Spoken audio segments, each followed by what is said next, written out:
And ladies and gentlemen of the jury, the prosecution is not going to get that man today. No, because I'm going to get him.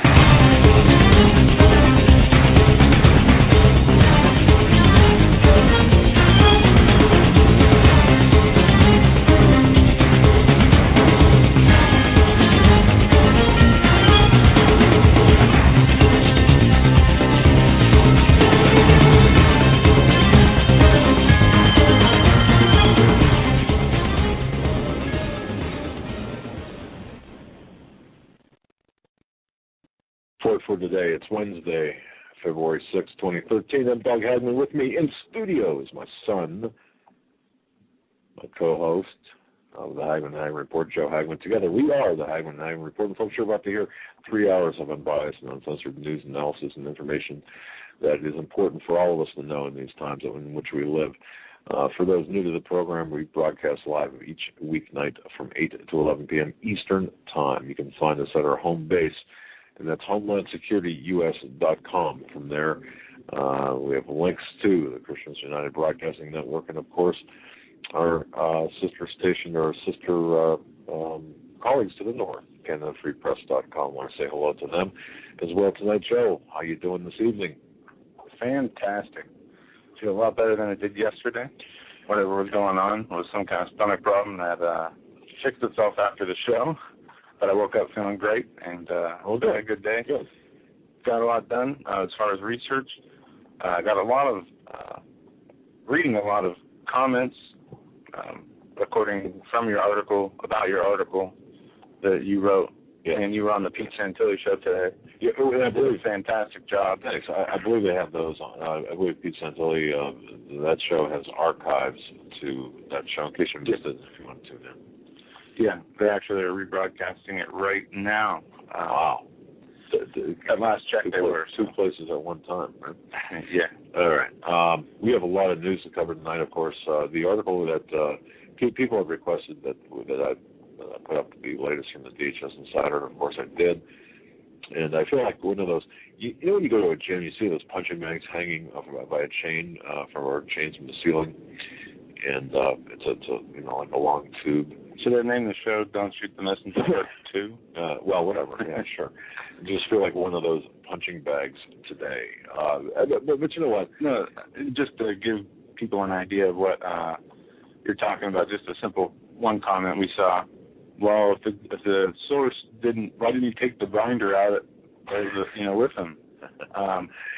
And you mentioned, I don't have to answer the reasons. No, but give an answer. You said it kind of struck me as funny. Anyone familiar with the television show The Office, it's not that type of environment. Yeah. But anyway, well, I want to thank each and every one of you for joining us tonight, spending your time tonight. I know, especially if you're spending it live, as I know that. Of course, listening to it live. Thank you so much for your investment of time. We'll talk about what the DHS Insider said, what it implies for us. And if folks, if you have not read the article, of course, it's top story on HomelandSecurityUS.com and CanadaFreePress.com. I urge you to, if you don't mind, just click like on both the CFP, Canada Free Press, and HomelandSecurityUS.com, so it gets some exposure. And the reason that I think it's not so much to, and I even hate to use this word, promote the article. It's not so much to promote the article as it is to educate the people, and let people know what's really taking place behind the scenes. I think that the more informed we are about what's going on, the better off we're going to be, and at least we'll have a fighting chance. And I've gotten a lot of, I don't know how many emails, triple digits for sure, asking me, well, what's the credibility of your source? And if I can just answer all the hundreds of emails I got, I don't write fiction, and I'm certainly not going to write about. I'm not going to provide information to my readers about a source I don't believe in. So if you are really asking me that question, do you really believe what your source is saying? Or what's the credibility of your source? Do you think your source has credibility? if you actually type that email to me, please understand. I'm not going to answer that question. I'm not going to send you an email back because I wouldn't write it if I didn't believe what I was saying and if I didn't believe it was the truth. It's kind of an incredible question to ask as far as I'm concerned. So, some of those people who do doubt, pray about it, find out. Well, of course, do some research. I mean, you don't have to believe us. Of course not. There's a million other websites that will be reporting and are reporting similar things. We know between Google turning over all its information to the government and Twitter now following suit along with Facebook, we see what goes on around the internet and the forums and chat rooms. Well, the founder, I heard this today, that the founder of Twitter was in the White House with Yeah. Eric Schmidt, the head of Google, CEO of Google, travels to these, cybersecurity, infrastructure, government meetings around the world. Right. Either way, it doesn't matter if you guys believe the information or not. It's out there, and take it for what, Yeah, take it for what you will. But just to let you know, we are fighting a battle where the tyrannical government of America now has labeled us enemies, and not just in words, not just in law enforcement guides, but in legislation that is passed and now law of the land. Not only has it labeled us enemies, it has labeled or given itself the power to indefinitely detain or kill any person on U.S. soil or not without any evidence, due process, or trial. Exactly how did we get to this? Well, I suppose we couldn't go through this. We know how we got to this point. We got to this point in time by not resisting, by not saying, no, we can't do this. And I think that we were played for fools after the attacks of 9/11, the very high-profile attacks where everyone wrapped themselves around in a flag, which, the patriotism of America, which was a good thing. And you have to admit, I felt good when I saw flags flying, American flags flying, and everyone was unified, or so it seemed after the attacks of 9/11. But then to exploit that patriotism to create mechanisms against the very people who are lovers of the Constitution and of the country, to me, is unforgivable. So that's why I look back at the Bush administration, and the more I look at what happened during those 8 years, even though I supported him at the time, the more angry I am, because it's almost like it's almost like someone close to you being betrayed by someone very close to you. And I think that's what we have to realize, that partisan politics is no longer. I watched a little bit of an interview with an intelligence agent, with a former FBI agent, and some of you might know him, and his name is Ted Gunderson, of course. And when I mention the name, I'm sure some of you will say, "Oh, well, geez, I don't like him," and other people will say, "Oh, yeah, I like him a lot." It's not the messenger; it's the message, just like us. But it's just, this transcends politics. Everything we talk about transcends politics, political party. But he was talking about the book I talked about yesterday, and I would recommend, seriously, anyone who has the opportunity and the extra few dollars, Pawns in the Game by William Guy Carr. And it was a book written back in the 1950s, and especially if you're older like me, you'll appreciate the time in which it was written, how it was written, and the information that was provided. But the information is still valid today. And what's taking place, the people behind the curtain that are moving the puppets that we see. But the 25 goals of the globalists are listed in this book. And then, of course, he calls them the Illuminati, but the 25 specific goals to control the entire world are in here. And once again, as it was written back in 1954, it is still valid today. So there's nothing new under the sun, and that is true. it's something that I would really recommend everyone to get their hands on. The name of the book is Pawns in the Game, William Guy Carr. You can find it, I believe, on Amazon.com. William Guy Carr passed away back in 1959, and he was the author of a number of books. But I opened the show yesterday with an excerpt from that fine publication. So that said, but we've got a lot of news tonight about drones, and I know Alex+Jones today on InfoWars was talking a lot about drones. You were telling me, Joe, about yeah, part of the program where I listened to maybe a half hour, and then I switched to something else. I was doing research, and then I switched to when I started listening to the Santilli show when you went on, and heard 75% of it. Missed the last half hour, but listened for before that, and it was great the way he really built you up before the show, and it was a really good interview, very positive. Yeah, I was doing.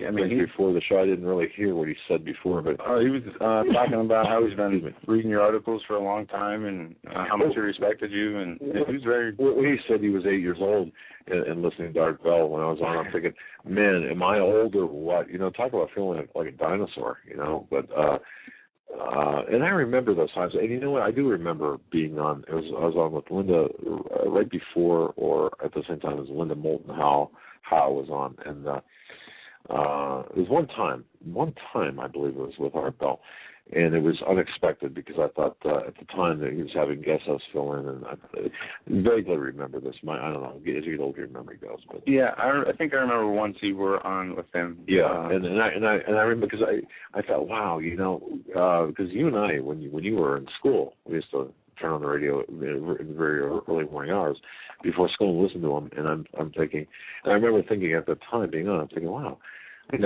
never expected being on. As you and I listened when we were growing up and before school, I never thought I'd see that. But anyway, enough down memory lane. We've got so much going on right now, folks. The people are turning on Obama about these drone strikes, it seems like. Oh, yeah. This is incredible. I didn't upload the video or the audio of Ed Schultz, but I'll read it. I didn't upload the video of Rachel Maddow, but I'll read it. But I did upload some MSNBC. This is really weird. When I go and look at what's going on in the news, Real Clear Politics has a video category where they show some of the top clips from the day from around the different news people. And when I see some of these, what was being promoted, you have Rachel Maddow questions Obama's drone program. You have Joe Scarborough, which will play this clip. America's King Obama is chilling and frightening drone program. When you have Ed Schultz saying and laying out a case, drone rules don't meet moral or constitutional standard. All his cheerleaders are calling him out on this. Why? Why now? Yeah. And that's, see, okay, now that's a good question to ask. Okay. If they can stand there and is there something else going on? They can promote his other illegal activities. Right. And, say everything else is a conspiracy theory. Well, why all of a sudden is there a unified, almost like they were told, each one of you must do a piece against Obama and his drone strikes? It almost seems very coordinated.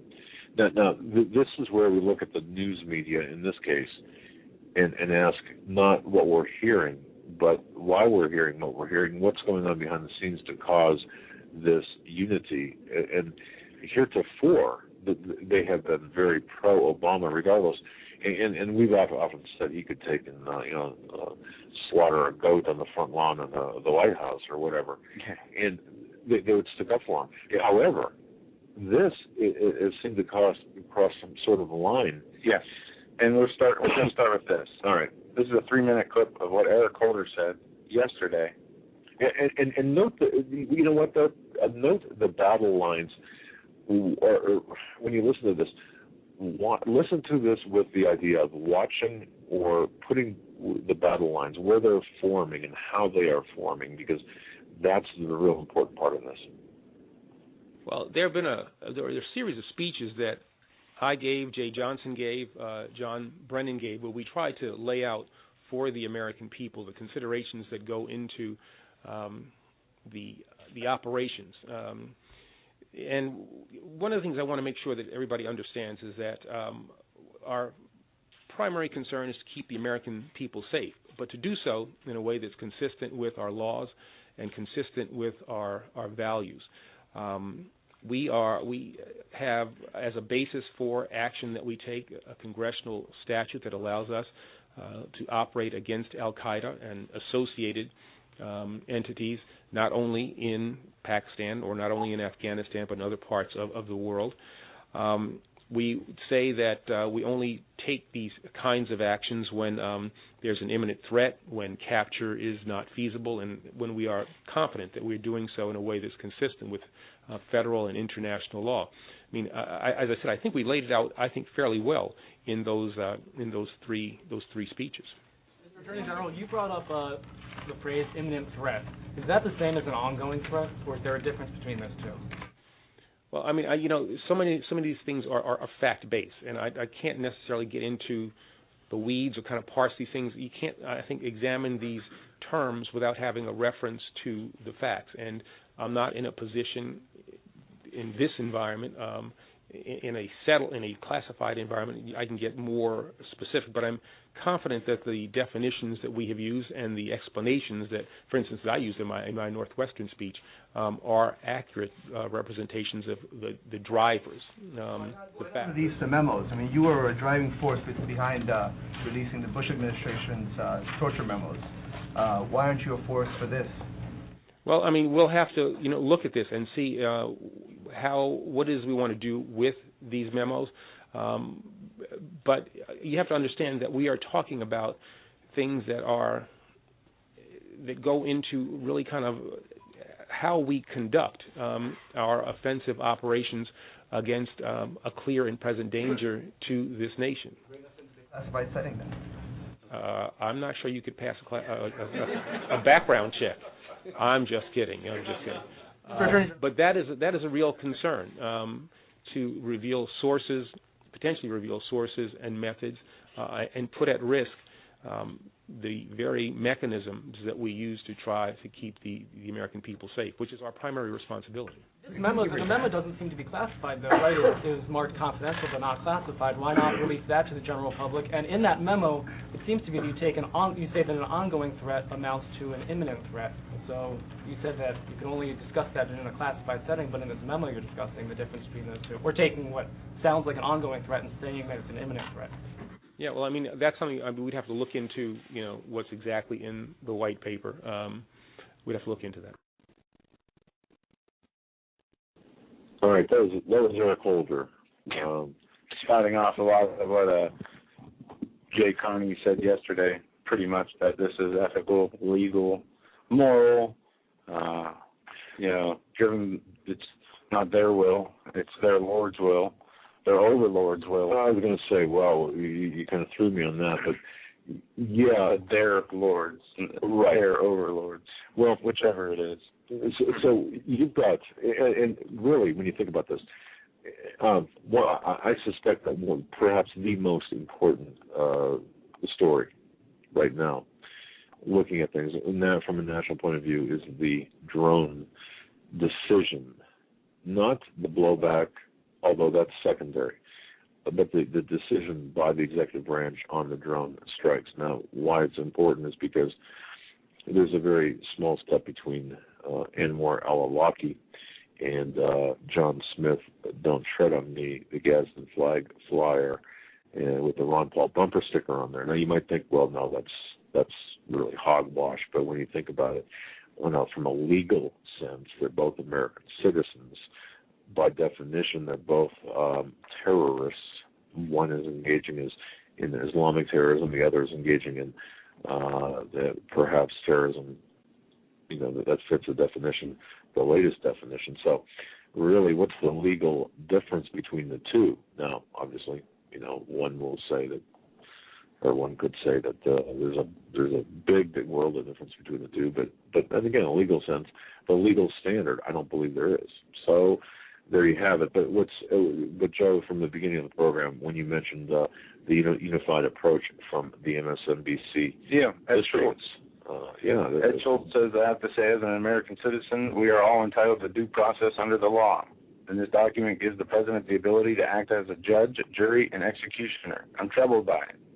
It doesn't meet the moral or constitutional standards that we expect of any administration. And I have to say that liberals have come certainly a long way to crying about the FISA court and the Patriot Act and listening in on conversations to literally taking out innocent people around the world. We're losing the moral high ground by doing this, and even more troubling, there are people in Washington who are ominously silent and not questioning this process and willing to stand behind the legal option of the Justice Department.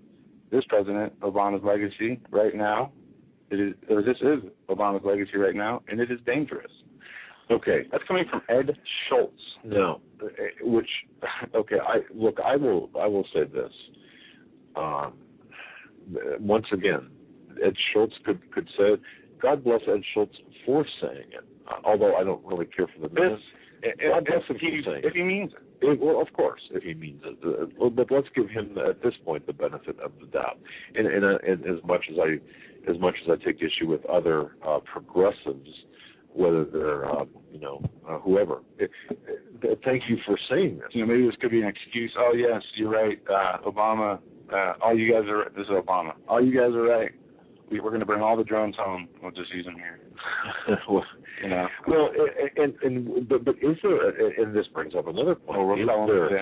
Is there a differentiation between drone use overseas and drone use domestically? Because as Lindsey Graham, the Republican senator, if you want to play politics, the battlefield statement. Is there any differentiation between drone use here or drone use in Pakistan? No. When reading that memo from the DOJ, right? No. Okay. There's not. If any person is perceived to pose a threat, even if it's not Al-Qaeda related, right? Correct. They have a duty, they say, a legal and ethical and wise duty to take that person out in the name of saving American lives. That's what the memo says. Okay, no. And Judge Napolitano came out today. We played a clip from him. Do you agree with that statement? Stop right there. Do you agree with that? No. Okay. No, I agree with it in certain situations, and this is Monday. What is it? Monday night quarterbacking.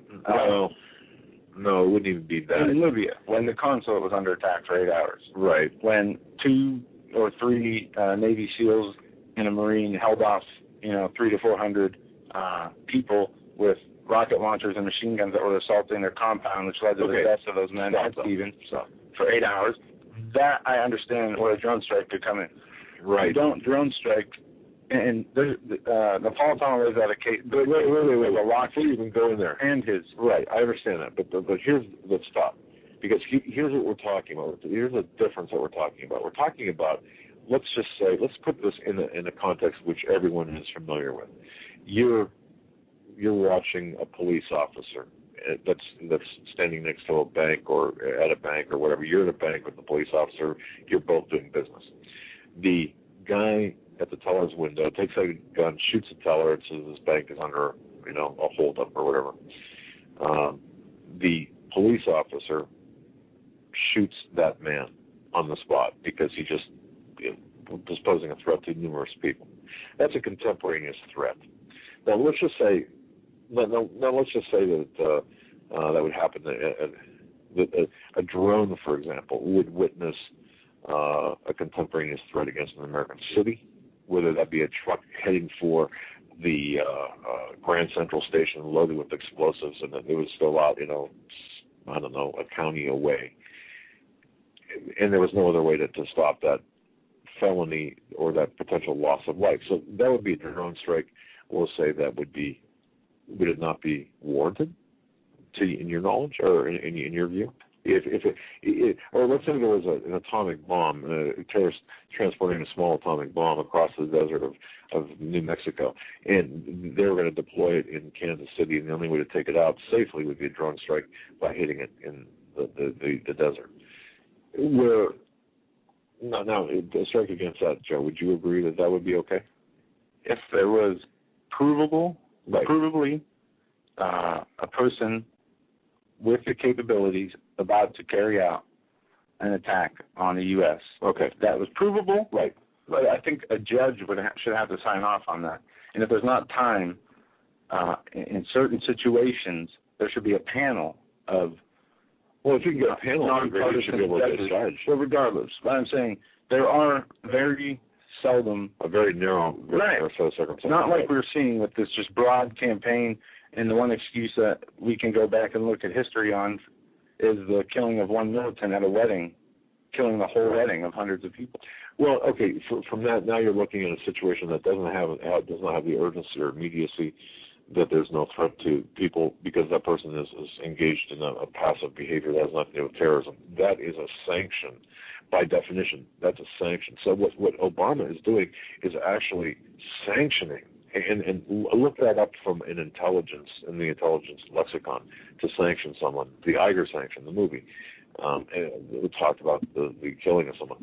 So that's a sanction move operation, and that's what Obama is talking about, as opposed to being the Jack Bauer of the world and saving the country from a potential terrorist threat that may or may not exist. Even if we give him the benefit of the doubt that it exists, that should be few and far between. So but what he's talking about is a punishment, acting as judge, jury, and executioner, not as a police officer, savior, or anything else. And that's the big difference. I don't know if that made sense. I'm going to do that very quickly, but you get the idea.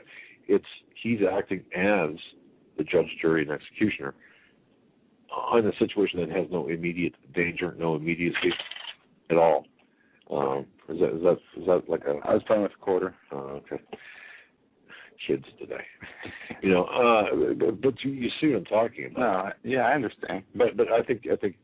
So, but now let's look at the. But when you can't have that power, even in that limited of basis, for a president to authorize something like that.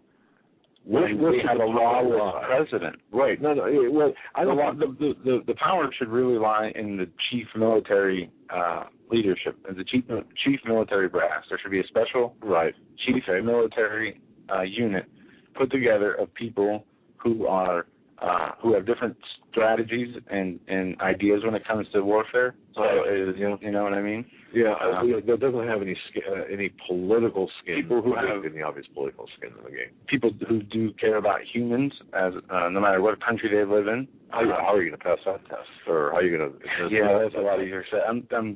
If the perfect situation would be to have a panel of God-fearing Christians, who don't want murders on their hands, want to do things according, to the rule of law, but that's wishful thinking, and that has been long out the window a long time ago. Let's go to this Napolitano. All right, let's do it.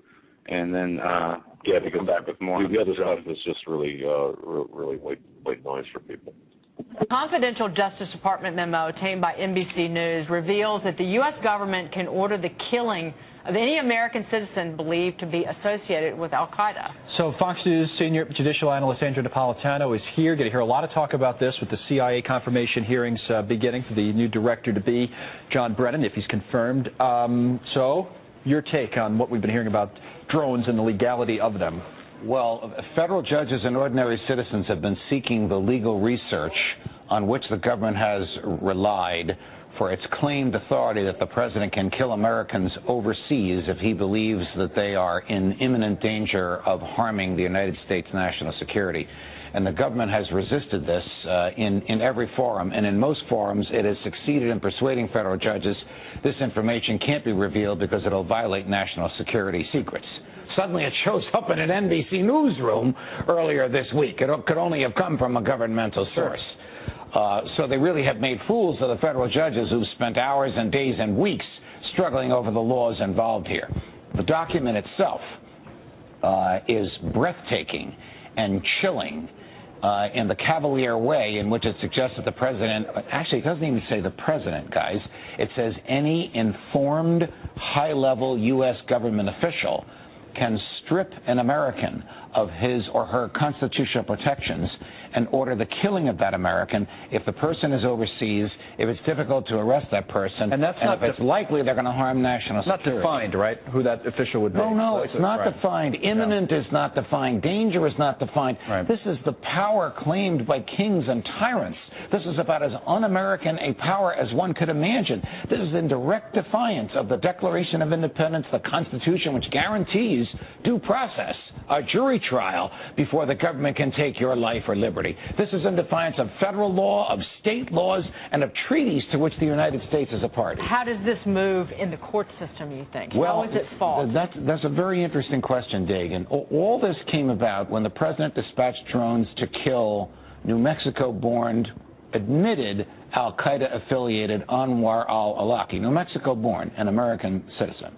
And he sent a follow-up drone to kill Mr. Awlaki's 16-year-old Colorado-born American citizen son, and the friend's American citizen and the son's American 16-year-old friend. Their grandfather filed a lawsuit to enjoin the president from killing them before the drones were sent. And a federal judge said, well, there's no standing here. How do I know what the president's going to do? You can't stop the president from breaking the law in the future because the Justice Department claims the president always obeys the law. Now that lawsuit has been revived because we now know that the president admits that he did send the drones to kill them. So in the context of a lawsuit, a federal by survivors, a federal judge, to get to the answer to your question, may decide whether or not the government can do this. Now, I submit the Supreme Court has already decided it, because the Supreme Court basically told the Bush administration in 5 or 6 Supreme Court opinions, the most notable of which is Hamdi, saying you just can't take a person and try them before some cockamamie court. It's got to be a court authorized by the Constitution. And the Supreme Court said the sort of trust us argument that the government says doesn't wash because the Constitution won't let it wash. I'm a big fan of Judge Napolitano. The guy's and really a constitutional expert, and I believe that everything right there, you've got the answer. It's end of story. I mean, there's a period after that appearance there. Yes, a period from a sentence. I mean, it's enough. That's all it needs to be. Look, if it's unconstitutional, it's unconstitutional. Let's get rid of it. Let's get back to the Constitution. And enough said on that. Unconstitutional, as the judge says, not only that, is actions of a king or a tyrant. You know, and that's frightening because we're going to get into this the second hour from what the DHS source said. It's very frightening. King, tyrant, pharaoh, whatever you want to call it. Yeah, his exact quote was, this is the power claimed by kings and tyrants. So, wow. And also, he said it is one Supreme Court case, but a few others that said this was unconstitutional activity. And this from the yesterday from the New York Times: drone strikes risks to get more rare moment in the public eye. No, that's a very cumbersome title, but what does it mean? It says late August. I'll read part of it first. And this is Sana'a, Yemen. Late August, a 40-year-old cleric named Salem Adnan bin al-Jabbar stood up to deliver a speech denouncing al-Qaeda in a village mosque in far eastern Yemen. It was a brave gesture by a father of 7 who commanded great respect in the community, and it did not go unnoticed. 2 days later, 3 members of al-Qaeda came to the mosque of the tiny village after 9 p.m., saying they really wanted to talk with this Mr. Jabbar, agreed to meet with him, bringing his cousin Walid Abdullah, the police officer, for protection. The 5 men stood arguing by a cluster of palm trees. A volley of remotely operated American missiles shot down from the night sky, incinerated them all, along with a camel that was tied up nearby. So, okay, and we could take case after case after case. It's saying this now, and it goes on that says this kind of killing of a leader, nonetheless, to American efforts to eradicate al-Qaeda was a reminder of the inherent hazards of the quasi-secret campaign of targeted killings that the U.S. is waging war against suspected militants, not just in Yemen, but also in Pakistan and Somalia. And now we see them building a base in North Africa, a new drone base, and today it just came out, CIA operating a drone base in Saudi Arabia. Okay? Now it goes on to talk about Mr. Brennan. It says, Individual strikes by the Predator and Reaper drones are almost never discussed publicly by Obama administration officials, but the clandestine war will remain a rare moment of public scrutiny on Thursday when its chief architect, John Brennan, the White House counterterrorism advisor, faces a Senate confirmation hearing as Obama's nominee for the CIA director. From his basement office in the White House, Mr. Brennan has served as the principal coordinator of a kill list of Al-Qaeda operatives marked for death, and I'll add, this is me adding, associated forces, or anybody they consider to be a militant, overseeing drone strikes by the military and CIA, and advising Mr. Obama on which strikes he should approve. He's probably had more power and influence than anyone in a comparable position in the last 30 years, said Daniel Benjamin, who recently stepped down as State Department's top counterterrorism official and now teaches at Dartmouth. He had an enormous sway over the intelligence community. He had a profound impact on how the military does counterterrorism. Now, actually, this is passing the buck. Obviously, the president has more of a command over John Brennan's authority than this article will lead people to believe. He does, like many people, advise the president on many things, and the president can choose to take the advice and decide one way or another based on the laws and everything else that goes along with it. But let's stop right here. Okay, so who is John Brennan? Let me just give you a quick rundown for the people listening live and for those listening on archive. Be sure we understand who this man is. Really quick, his title, Assistant to the President for Homeland Security and Counterterrorism. Who does he report to? He reports to the National Security Advisor, James Jones.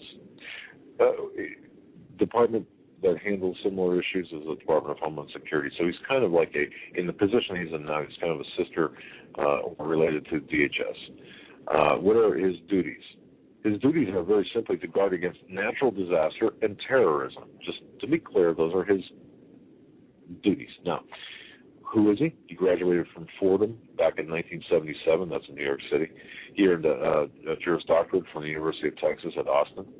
He was an intelligence director for the CIA beginning in 1980. Okay, so his career with the CIA goes back to 80. He led the counterterrorism efforts for a variety of CIA programs in the 90s. He became the director or chief of staff for, guess who, George Tenet. When Tenet was the CIA director, he became his chief of staff in 1999. Now, that's an important position to understand. Chief of staff for George Tenet. Keep that in the back of your mind for John Brennan. You're going to see that come up in the next coming year. He was chief of staff of George Tenet. George Tenet, okay, in 1999. So keep that. That's that one position right there. Folks, understand how important that is. George Tenet, when Tenet was the director of the CIA, Brennan was his chief of staff in 1999. Brennan served as a CIA deputy director from 01 through 03. Then he took a job at the National Counterterrorism Center from 04 to 05. How do you do this? How do you transition between the CIA, between public and private sectors, or between public sectors from the CIA to the to NCTC, the National Counterterrorism Center? It's odd, but it does. But here's where it gets worse, or even more odd.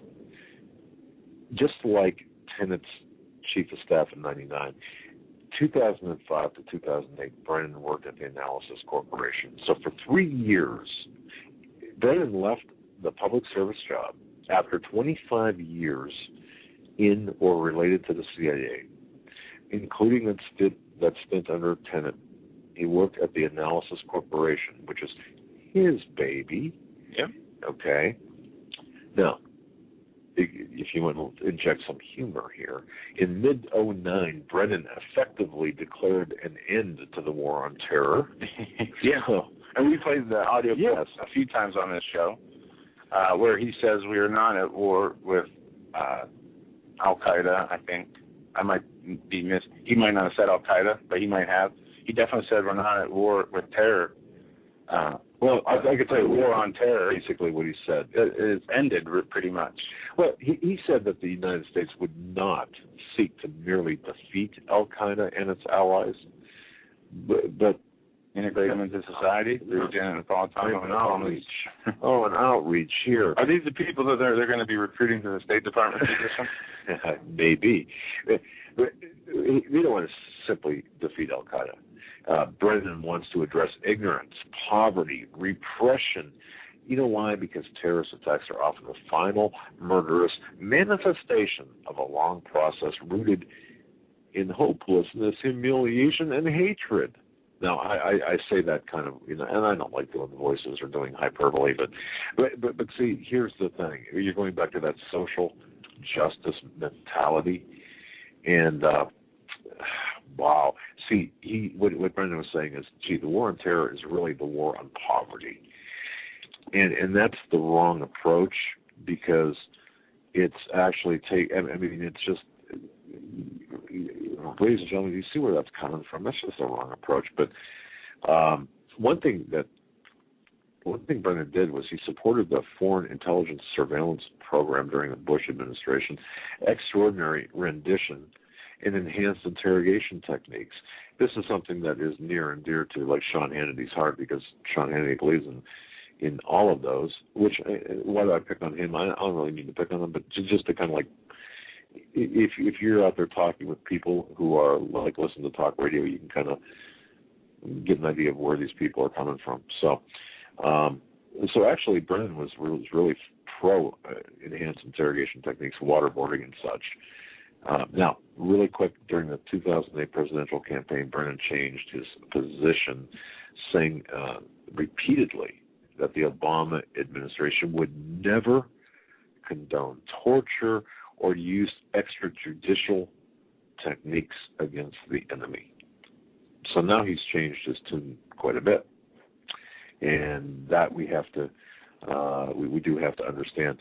Now, Brennan was part, and this is something I didn't know, but okay, on Christmas Day of 2009, remember Joe, the Nigerian member of Al Qaeda that was permitted to board Northwest Airlines flight Abu Muttalib? Oh yeah, that guy?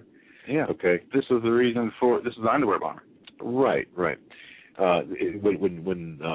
Abdul Muttalib tried to detonate the bomb, which was concealed inside his underwear, the underwear bomber, of course, as you said, it started a small fire, ouch, but failed to explode as planned. Passengers and crew members, subdued it and such.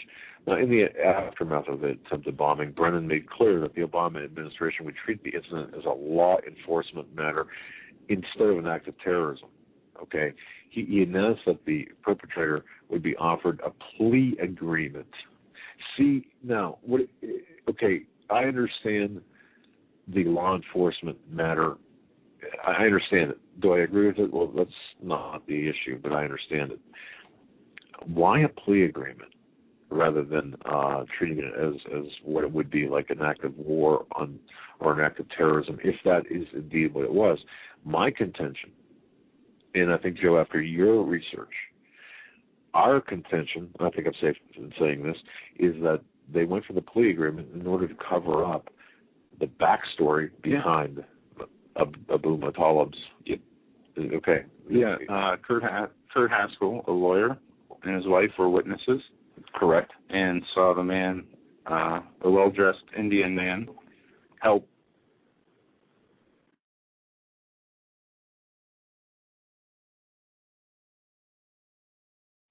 No, just, we find out that the United States government now thinks it has the right to kill American citizens without due process or without any probable cause or without any evidence or economic calamity at hand. By the way, I want to get... All right. Something hit us pretty hard. It knocked everything off. These zaps in the headphones, these zoop, zoop, zoop. And the folks, can you hear us now? Yeah, I know you can hear typing because we were trying to bring up the software. Okay. All right, good. Something hit us really hard. It took us completely off the network. It took our computers out. It took our main mixer board out. It took our peripherals out, and that's what. Anyway, talking about John Brennan, the CIA chief, to be, I suppose that's what you get. But Brennan, just to pick up where we left off, the and if I'm out of breath, I am, because I was running around trying to reset, doing hard resets on the equipment. And this was not a power issue. It was an internet / board issue. Anyway, the Abu Muttalib 2009 Christmas Day intended bombing. Yeah, the State Department had to come out and admit they let that man on the plane. Right. And that was the result. What resulted from that was this huge expansion of the TSA and the equipment they use, and which are the naked body scanners, which are now turned into, if not naked body scanners, they use pat-downs where they sexually assault people every single day. And even further than that, they have expanded to different venues such as sporting events, highways, bus stations. They have Viper teams doing 9,000 checkpoints a year across the country. That's correct. And they're just getting warmed up. And if, according to my DHS source, and by the way, we're going to be talking about the DHS information in the second hour. But according to the DHS source, the TSA will be expanded immensely here in the next several months or throughout the summer. But my question to you, with all of these people now, Joe, coming out against Obama and the drones, and I asked you this before the show, is Obama going to double down in his approach, or is he going to say, well, maybe I overstepped my bounds and kind of pull back a tad on this? And let's look at every other issue and every other thing. Right. He's going to double down. If I had to say, he's not going to slow down. They are in a full-fledged war against human beings, against life. All right. And they are determined. When I say they, I'm not just talking about Obama or his views or whatever. We are talking about a international cabal of people ranging from bankers to businessmen to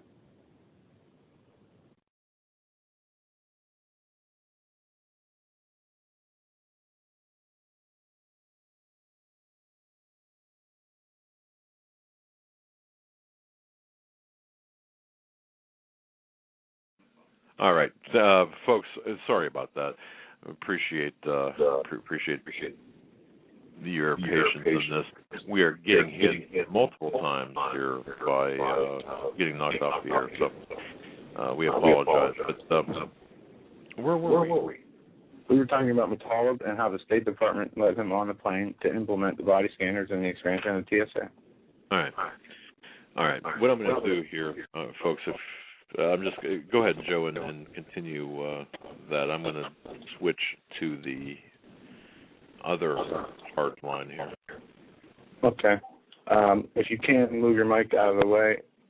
All right, there we go. There we go. All right. I'm getting a lot of feedback from we actually just moved to a different country. How's that? Now, this Muttalib was allowed on the plane by the State Department, or according to the State Department, an unnamed U.S. agency let Muttalib on the plane without a passport, fly internationally, where he tried to ignite or light with fire a bomb that was only capable of being detonated with a detonator. Right. And this is the other thing, too. Brennan has connections to the passport office break-in. We talked about this earlier. We talked about this in the previous program.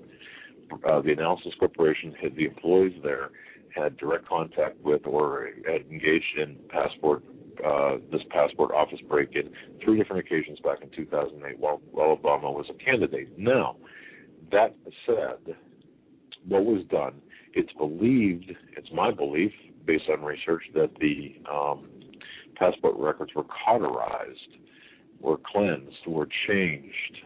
Something was done to the passport records, but in the same period of time, some of the information was given to a young man by the name of Lieutenant Quarles Harris. Lieutenant is not a military or any type of designation, but a first name. Young black man in Washington, D.C. He was caught with a lot of. He was caught with some. I shouldn't say a lot. With some of the information that was gained from the passport office break-in. Then you have to understand the passport office break-in took place by a computer. Some the passports of Obama, Clinton, and McCain were affected. But what people are not being told is that break-in also included the removal of identity information from other files. So it wasn't just the three. It happened to other passport office employees, it happened to other passport holders in the same file, the same server, I should say. Okay, so what happened was that information, the identity information, was taken from other passports, not John McCain's or Obama's or Clinton's, because obviously they'd be very recognized, but the John Smith and the Jane Doe's, that information was taken for identity theft. Lieutenant Corliss Harris got this information, was one of the people who got this information to, for example, steal or use credit card to open accounts, to get cash advances and what have you. He was one of the main people that was caught. So when he was ultimately the Washington D.C. police who opened a file on this after the FBI and others got involved in this investigation. The D.C. police, the Metro police, the detectives were hitting us from a different direction. So they grabbed Harris and said, "All right, you're going to cooperate with us." Harris said, "Okay, for a plea deal, I will." And the day before he was going to talk to authorities, he was shot in the head in Washington, D.C. And this, once again, this goes back to Brennan. What else goes back? When I say it goes back to Brennan, it goes back to the Passport Office break-in analysis corporation operated by Brennan. So it's like 3 or 4 degrees separation. But the other part of the equation is the film Innocence of Muslims. Analysis Corporation, or I should say News Politics Now, and the various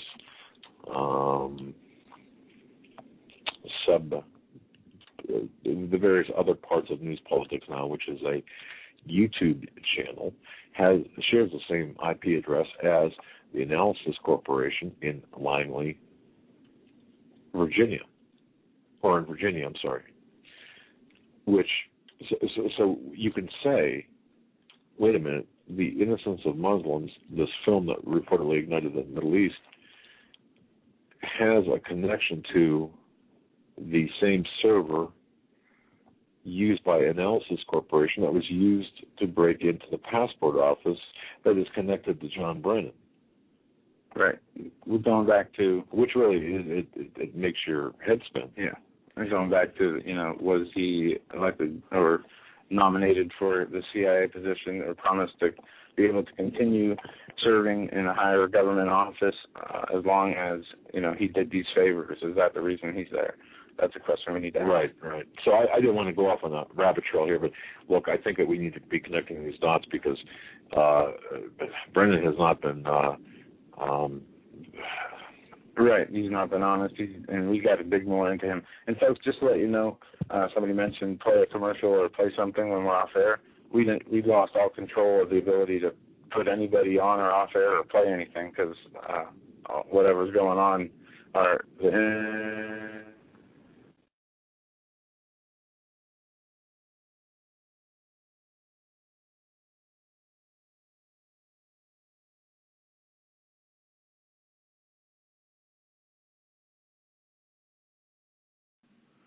All right, folks, we're back. I want to apologize for this.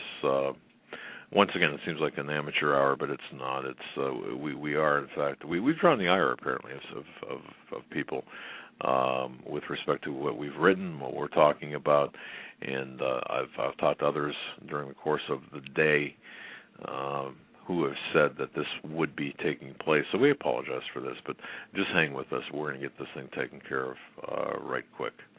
Now, or at least, when I say take care of this, or at least continue our redundancy, you notice that once we literally switched countries, if you will, for our broadcast, it took a little bit longer, but ultimately we were kicked off from there as well. So yeah, and just want to let you guys know, for all the time that I've spent here in this office and studio, to see the internet acting up the way it is right now is definitely something that doesn't happen rarely ever. I've never seen it cut off so often in a short period of time.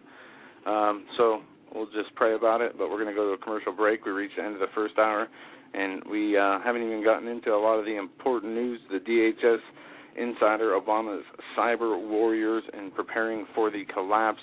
We are going to get into what was said in this interview. It's posted at HomelandSecurityUS.com, as well as give you some information. FreePress.com too. Yeah, and give you some information that also shows you a connection between this and some government contracting companies that have job postings for this type of work. So stay with us. We're up against the top of the hour break. We'll be back after a few short minutes. You're listening to the Hagmann and Hagmann Report this Wednesday, February 6, 2013.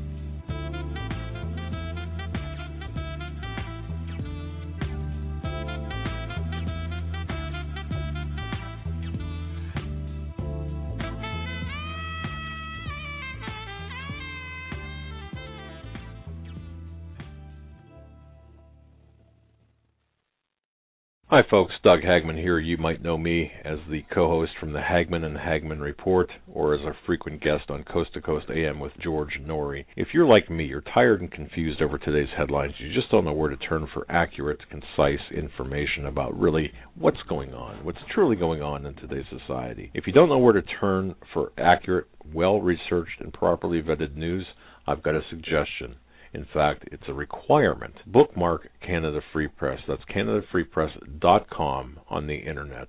It's just not for Canada. It's for news across the world. Judy McLeod, founding editor, has put together a vast array of talented writers like Kelly O'Connell, Daniel Greenfield, Dr. Eileen Johnson-Powell, a lot of guest columnists, very talented writers. Folks, that's Canada Free Press at CanadaFreePress.com. Now mobile friendly. Follow on Facebook, because without America, there is no free world. Survival of the fittest. In any and all situations, survival is your number one priority. That requires being tough and thinking smart. And the folks at Freeze Dry Guy are going to help you do just that. They have the long-range patrol ration entrees, what they call the Brick Pack. When you're in survival mode, it is absolutely the best item for your survival pack or bug-out bag. You can go farther, faster, and carry more food with the LRP cold weather ration entrees. Not only do these long-lasting, durable entrees help sustain you or your family through the harshest environment or situation, they are by far the most delicious of their kind. No contest. With a variety of tasty entrees, you can't beat the LRP Brick Packs.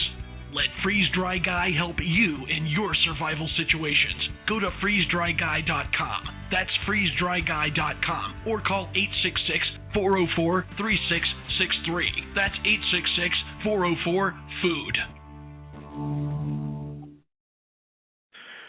Folks, I want to tell you, too, speaking about Freeze Dry Guy, if you haven't checked out their February special, you've got a week to do so, well, 8 days to do so, through the 14th of February.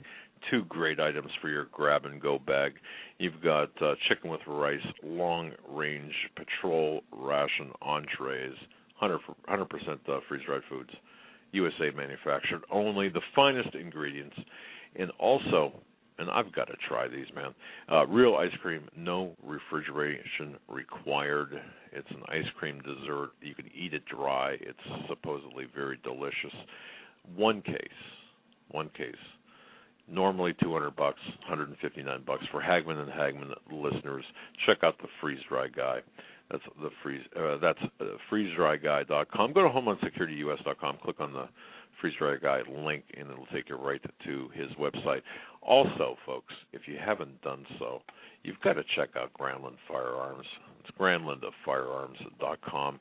If you're up in British Columbia, beautiful British Columbia, certainly you can walk in to Campbell's River, the Granlund Firearms in Campbell's River, British Columbia. Check out their supply. If you're a hunter, a survivalist, they've got everything that you might need. And one of my favorites, too, is a book. And I'm not I don't hunt, and I'm not a real big fan of hunting, but I like outdoor adventure kind of things. Carl Granlund wrote a great book. It's a fantastic book, actually. Treed Beyond the River, second edition.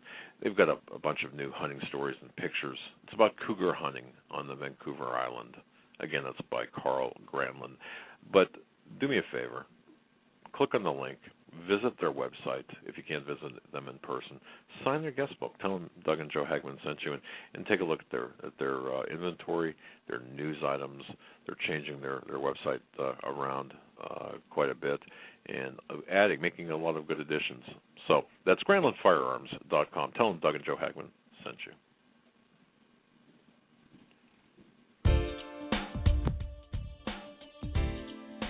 Hold on to your seat. The Hagmann and Hagmann flight is now taking off. Doug and Joe Hagmann have cleared the runway of TSA agents, jihadists, political crackpots, and global elitists. Now get ready for some real news. Here they are, Doug and Joe Hagmann.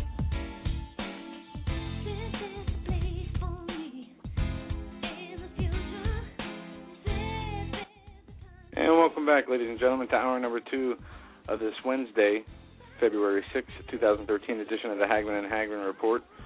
We had some sound issues, kept getting cut off from our own broadcast in the first hour when we were talking about Brennan's background, the U.S. State Department admitting the government let Muttalib, the underwear bomber, on the plane in 2009, and talking about these illegal drone strikes. So for those of you who did miss the first hour, I'm glad you're here now. Go back and catch that first hour, and don't worry about the sound issues. We're obviously not off the air forever, but it is frustrating to go through things like this night after night. No matter where we broadcast from, I broadcast from, it doesn't from seem an to underground bunker inside, deep inside FEMA Region 5. But you know what, Joe? Let me just say this: you had found some interesting job. Cybersecurity. Yeah. Warriors wanted. Okay. This is from Raytheon. I didn't even see that. Okay, and what I'll do is I'll post this in the chat. But now Raytheon is hiring and looking for. President Obama recently announced that cybersecurity is one of the country's most urgent national security priorities. Raytheon is answering that call by hiring more cyber warriors this year to help fight the digital cyber war. Raytheon cyber warriors play offense and defense, and how the adversary thinks and can adapt to their perspective. They understand the real engineering beneath the interfaces. They also can design and create new software, as well as reserve engineer, analyze software and hardware created by someone else. Raytheon has more than 250 positions open for engineers, information security professionals, and business development managers. Some of the places that they want and locations they need filled are in Fort Meade, in Melbourne, Florida, in Northern Virginia, in Garland, Texas. Possible job descriptions include information operation, information assurance, test engineers, network and security engineers, cyber and information security, information and data collection management. Also, this one found to be rather oddly named. Where is it here? Media sanitation specialist. Media sanitation specialist. And this was posted. Let me see if I can find a date here. No, I can't, but I'll post this link in the chat room for you guys, and you'll see it for yourself. Now, this is just one article of many that talk about in great detail the cybersecurity aspect of Obama's administration and their agenda to combat any opposition to their agenda on the internet with these cybersecurity people. And we wonder where all the people come we call trolls in the chat room or in other internet platforms and forums where you see really coordinated attacks at some times and people spousing off viewpoints that have no logic or common sense and just attack the messenger rather than. I can't hear you. No, we are not connected through Skype, just the phone system. So. The reason I was saying is we could use both. There we go. Can you hear me now? Yes, I can. Very good. Yeah, the Raytheon, and this is something that was pointed out to me earlier. Raytheon did make this job announcement. Do we have any idea when they did that? No, I said, let me look at the URL. I'll have to go through. Because I'd be curious as to the date, if it was close to the inauguration date. I'm not exactly certain. But by the way, if you could do this, if you could put the hard-wired connection that you've got, the portable hard-wired connection on hold, or muted, I shouldn't say on hold, but muted, and then activate your headset, I think what we can do is we can have a redundant system build up through the sound system here. You know what I'm talking about? If you could mute what you got. Yep. And then you... Doing it now. All right. But yeah, folks, a very interesting thing that Joe found was that Raytheon job solicitation for these.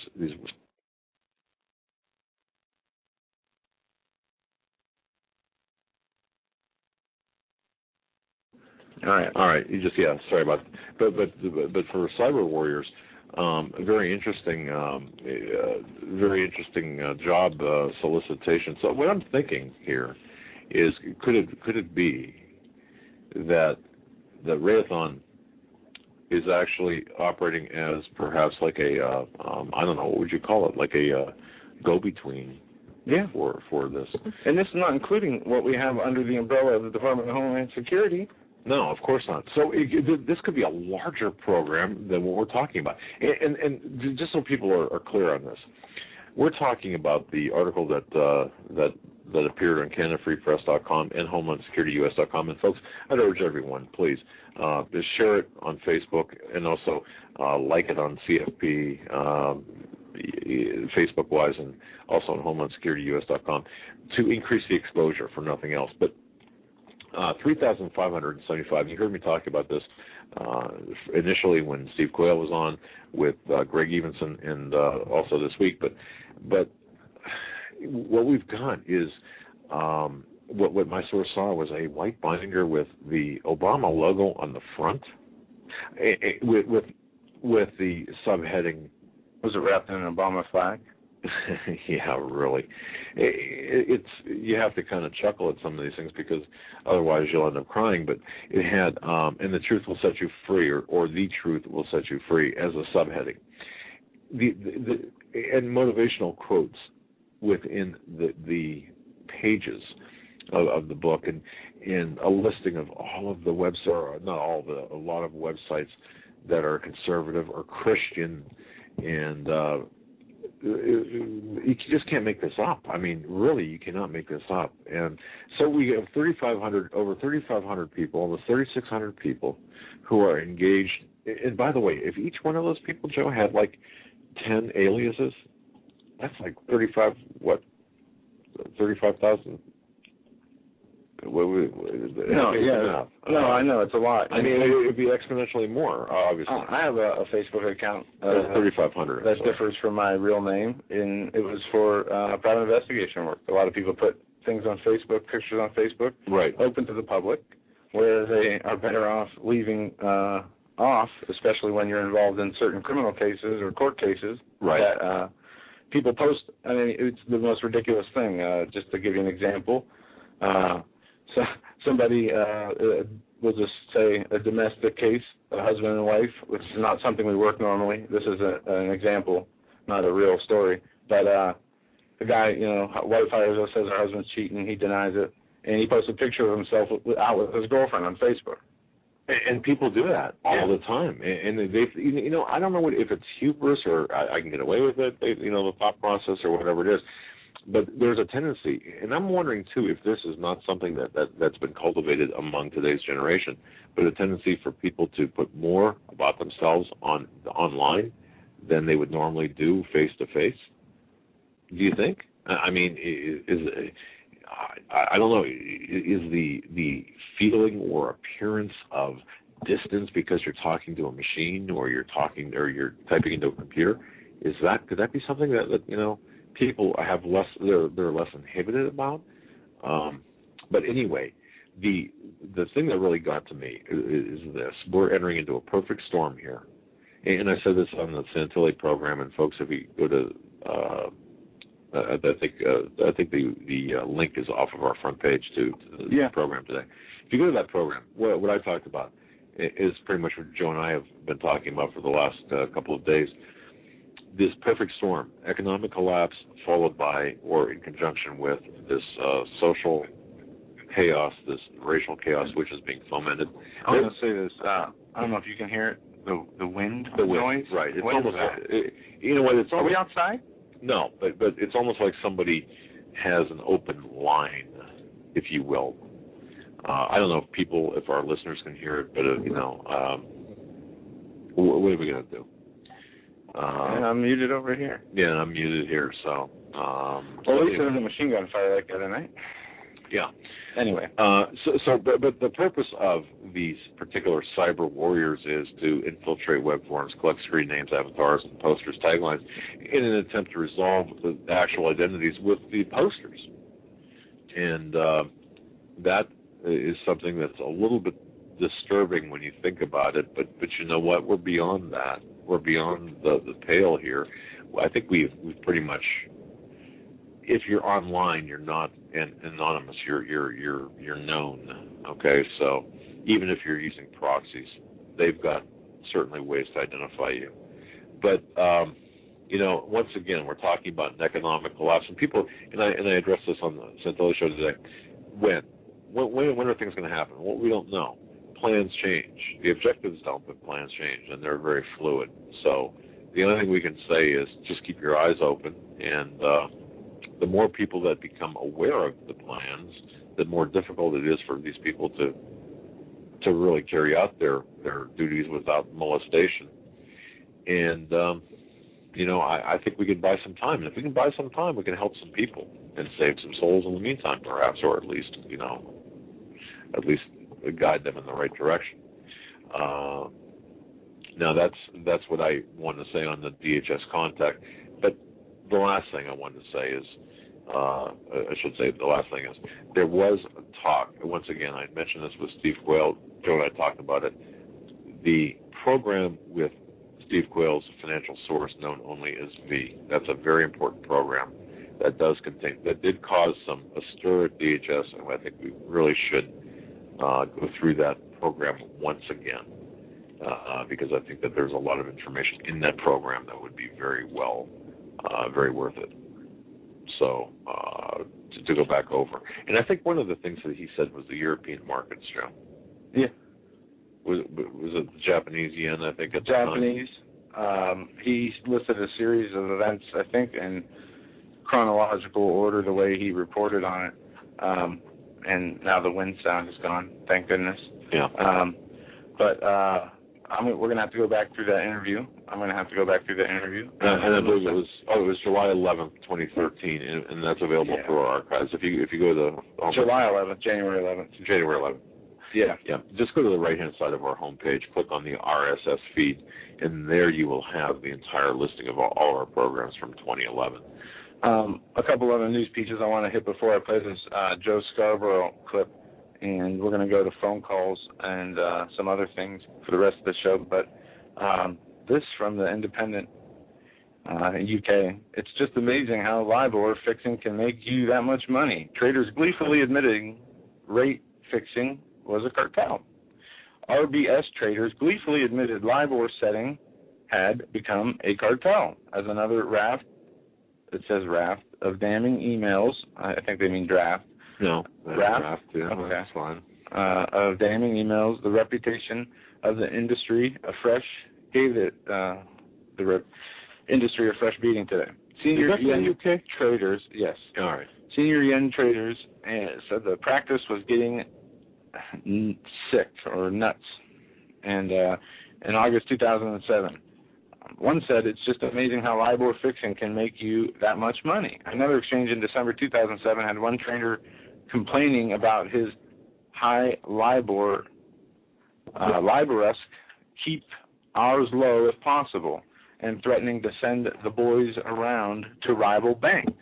These email exchanges between derivative traders and LIBOR submitters in 2009 had one trader admitting, "I'm like a whore's drawer," as he passed the submitter to lower the LIBOR fixing. Another Swiss franc trader in December 2008, 2 months after RBS was bailed out with billions from taxpayer, offered some sushi rolls from yesterday in return for a low submission of 6 months LIBOR. Another offered to make love to a colleague. But anyway, this is all corruption. The people involved in the LIBOR scandal have been now revealed in their own emails with their own words to be knowingly and purposefully rigging the market, intimidating and threatening rival banks and people who are and were against what they were doing and going to expose them. All right. And now we go back to the CNBC death, the death of CNBC guy, kids, and the wife witnessed the nanny do it, apparently. First, she said she walked in and all three were on the ground, 2 kids and a nanny. 2 kids were stabbed, the nanny had her throat cut. Right. Then she changed her story and said that she saw the nanny cut her own throat, and her kids were lying there when she came in. But that was the family of a CNBC executive who ran a story about a $43 trillion lawsuit against the Federal Reserve of the U.S. and other banks, and it named politicians and involved the LIBOR scandal. And that article was removed within hours. His kids were dead within hours, and that was that. All right. Just to help people out here, because it's a little bit difficult, I know, to keep up and to really kind of follow things. First of all, what you were referring to, Joe, is the incident of the Krim, that's K-R-I-M, Krim children. Mr. Krim was a CNBC executive. His children were murdered one day after CNBC reported on a $43 trillion, and I'm using this word, it's their word, not mine, bankster lawsuit.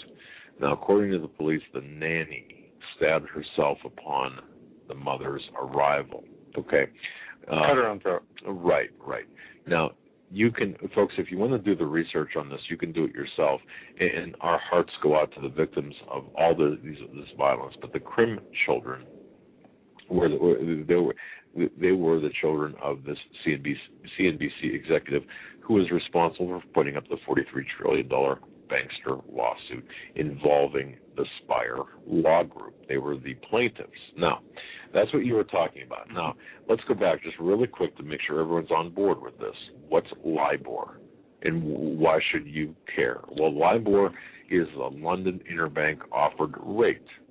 That's an acronym. LIBOR is an acronym for the London Interbank Offered Rate. And that's the average rate established every day. I think it's like around 11 o'clock in the morning. I'm not sure, at some point. London time. And it's 11:30 a.m. London time every single day. All interest rates are calculated through all currencies in this area of London. And remember, folks, we were talking about, what happens when the economy and the dollar collapses? Who's going to step in? Well, the British Empire. There's 1 square mile in London that holds all the banks and all the power in London. Well, at the heart of this is the London Interbank Offered Rate Agency, and that's what this British Bankers Association, LIBOR, is. So that's what LIBOR is. So, by the way, if you bought a car in the last week, or if you're going to buy a car in the next week, or a house, or your credit card, LIBOR sets the rates.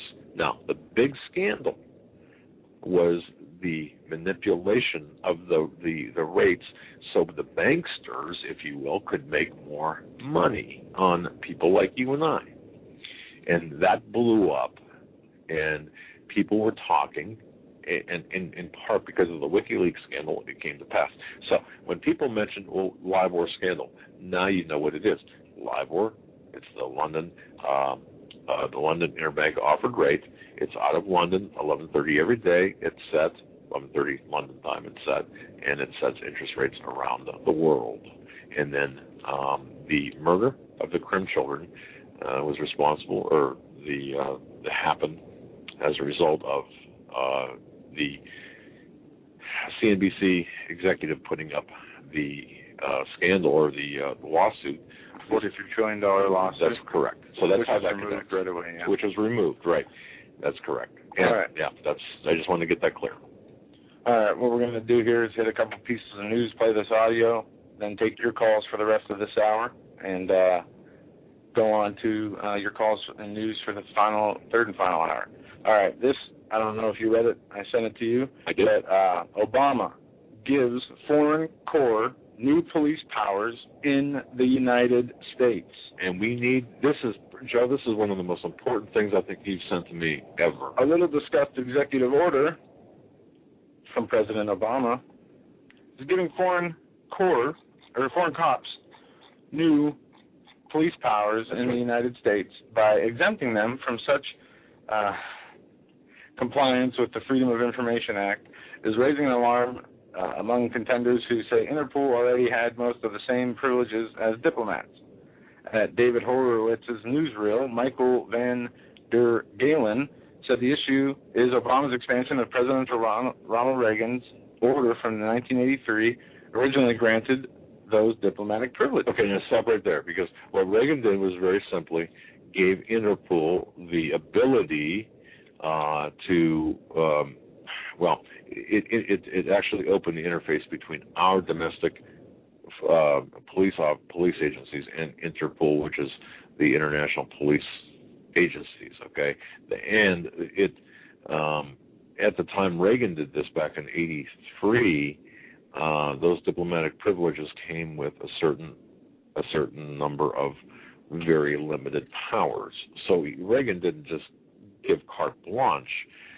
Now, what this does, it gives carte blanche by Obama to foreign police powers in the United States. That said, go ahead. Yeah, it goes on to say through the Reagan's order carried a certain exemptions requiring Interpol operations to be subject to several U.S. laws, such as the FOIA law, Freedom of Information Act, right? Obama, however, removed those restrictions during his December 16th executive order 12425, which I have in my, or I don't have in my hand. Well, this is the wrong one. It doesn't matter because this is okay. So yeah, actually, Interpol is operating in the United States, and it has been operating in the United States by a mutual aid or mutual agreement. And Reagan opened this up in '83 with restrictions, and what Obama did on December 16th of last year, he signed Executive Order 12425 that basically removed those exemptions and said, you know what, do what you will. Do what you will in this country because we're okay with it. And all the safeguards for government abuse are gone. Yeah, this executive order is Executive Order 12425, designating Interpol as a public international organization entitled to enjoy certain privileges, exemptions, and immunities by the authority vested in me as the President, by the Constitution and laws of the United States of America, including Section 1 of the International Organization Immunities Act, in order to extend the appropriate privileges, exemptions, and immunities to the International Criminal Police Organization. Right. He has effectively removed all limitations. So, folks, understand what this happened. So, essentially, not that you would ever run into this, a normal person would ever run into this, but this is one of the most important things because what this does is lays the groundwork for foreign entities, foreign law enforcement groups come into the United States and basically arrest you on American soil. That was never, and people will say, well, wait, that's not what it says. Well, that's what it means. Because if you go back to the Section 2C, Section 3, Section 4, Section 5, 6, and so on of the Act that Reagan signed, you'll see the limitations and the immunities that were lifted, or the immunities that were put into place by this particular executive order. So the bottom line is this. Interpol now can come in here and do their dance on the American public, and it's part of the globalization process by Obama. It's globalization. That's what it is. Globalization. Yes, it is. And I say that now, how many people have heard this on the evening news? I dare say not too many. Foreign cops now have police powers inside the United States. I don't know of anyone talking about this. This has been in place now for a month and a half. No one said a word to it. Not only that, this has been in place for... Well, since 83, but... Since December 16, 2009. Oh, wait a minute, 2009. My mistake. I thought it was last year. From what I... No, this is, 2009, at least the link I found. And it could have been updated since then, December 17, 2009. And it also says in the article that this came on December 16th. So I think we're looking at the right one. Yeah. Wait, let's be clear before we move on here, because I'm looking at this, and mine says December. Okay, I'm looking at. No, I'm reading from the website that is listing the EO. Okay, and it is the exact text as what I am reading. It is Executive Order 13524. Okay, and this is December 17th, 2009. Yeah. Okay, then I'm looking at the UK site that says December 16th, 2012. Okay. Wow. Well, I'm going to read this from the UN Dispatch, which is a blog on the United Nations. Mark Leon Goldberg, who explained he worked at Interpol's headquarters in France in 2002, said there isn't much danger of Interpol agents whisking Americans off to jail, but he confirmed as to the specific reason why Obama would create or would decide last week to extend to Interpol the same suite of diplomatic privileges that are typically accorded to international organizations. He said, I don't have a good answer for that. My sense is that it probably has something to do with the accessibility of Interpol's secure criminal databases for stolen passports or things like that. But the Obama critics were not convinced. By this executive order, Obama has conferred diplomatic immunity upon Interpol, exemption from being subject to search and seizure by law enforcement, exemption from U.S. taxes, and immunity from Freedom of Information Act requests, etc. Wow. Does Interpol have a file on Obama or his association? It's a question that needs to be asked. Okay, that's a good question. And just to clear it up, folks, okay, this was indeed December of 2009. The whitehouse.gov site confirms it is December of 2009. There are two websites that say December of 2013, one being in the UK, another one being here in the United States. I don't know why, but this can be traced back to a Bob Owens article saying that Obama surrenders U.S. sovereignty dated back in 2009. So regardless, the fact of the matter is we just found a nugget here that should have made a bigger splash in 2009 that didn't apparently, and here we are. So now we've just got to keep our eyes on what's taking place, because this does fit in. And by the way, why would this pop up as December 13, 2013, or December 2012? I don't get this. So maybe there's something more to this than we're seeing. But there we go. Right. So let's move on. We have international news. Iran. Did you see the stories on Iran? Well, first off, yes. Ahmadinejad seeks strategic access with Egypt. President Ahmadinejad, on his first visit to Cairo by an Iranian leader in more than 3 decades, called for the strategic alliance with Egypt and said he had offered the cash-strapped Arab state a loan, but drew a cool response. Ahmadinejad said outside forces were trying to prevent a rapprochement between the Middle East two most populous nations. What was that word? Did I ruin that? I didn't even see it. I'm not looking at the same thing you're looking at. No, okay. Anyway, he goes on to say, at odds since Iran's 1979 Islamic Revolution and Egypt's signing of a peace treaty with Israel in the same year, we must all understand that the only option is to set up this alliance because it is in the interest of the Egyptians and the Iranian people and other nations of the region. The official MENA news agency quoted him in remarks to Egypt journalists published on Wednesday. The two countries have not restored diplomatic ties since Egypt overthrew its long-term leader, Hosni Mubarak, in 2011, but its first Islamist president, Morsi, gave Ahmadinejad a red carpet welcome on Tuesday to the summit of Islamic nations. And it goes on to say, there are those striving to prevent these two great countries from coming together despite the fact that the region's problems requiring this meeting, especially the Palestinian question, Ahmadinejad said. Egyptian foreign ministers played down the significance of the visit. Also, there was video where a Turkish cameraman to show throw a shoe at Ahmadinejad while he was speaking. Remember when that happened with George Bush? You know, well, I mean, the significance is it's significant, but does it mean anything? Well, yeah, it means no. It really, in the scheme of things, it doesn't. But what we have to do is take a couple of steps back and take a look at what's going on in Egypt, take a look at what's going on in Iran. And the more information we're getting about Iran is the fact that Iran is taking a back seat to what's taking place in Syria. Israel has bombed, and you recalled this story from last week. Israel bombed a convoy that they thought had chemical weapons. They bombed the Syrian convoy. Okay, everything is pointing to Syria. And Syria and Iran have a pact now, as we had talked about earlier, a mutual aid pact.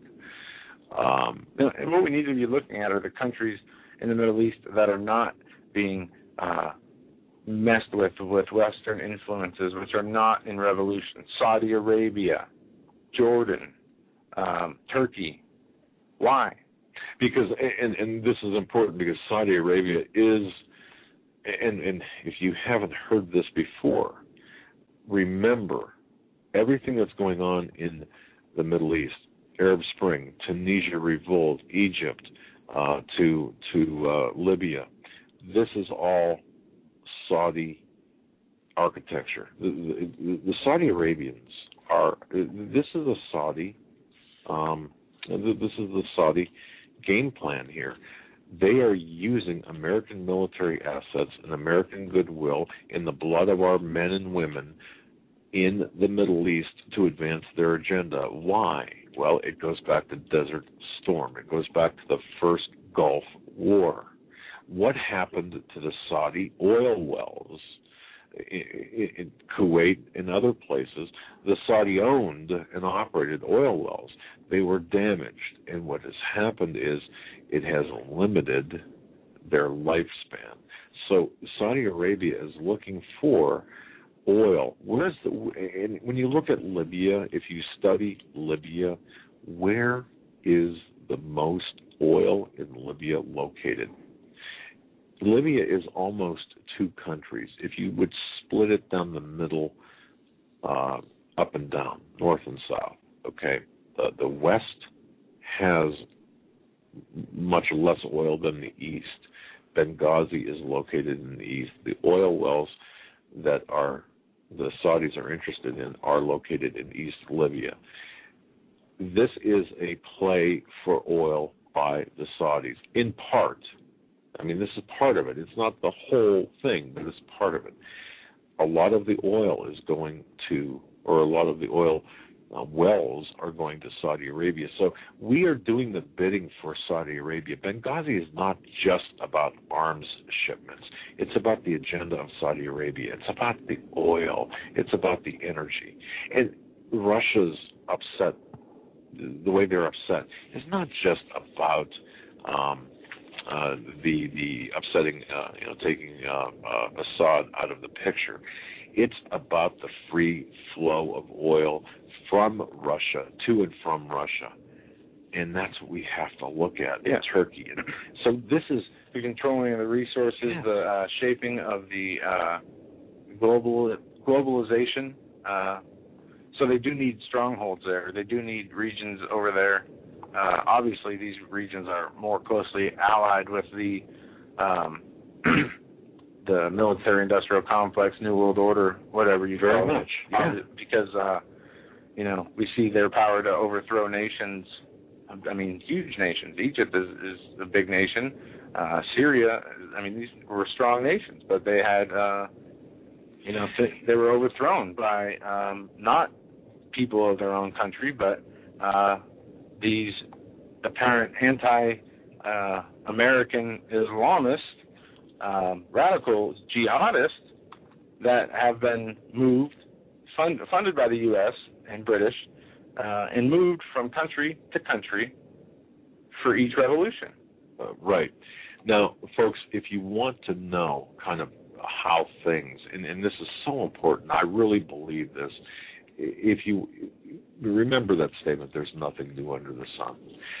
Remember 1953? Probably not. I mean, but if you happen to remember 1953, or if you studied the Iranian coup of 1953, what you're seeing right now taking place in many countries in the Middle East, the 1953 Iranian coup was really is the template for what's taking place.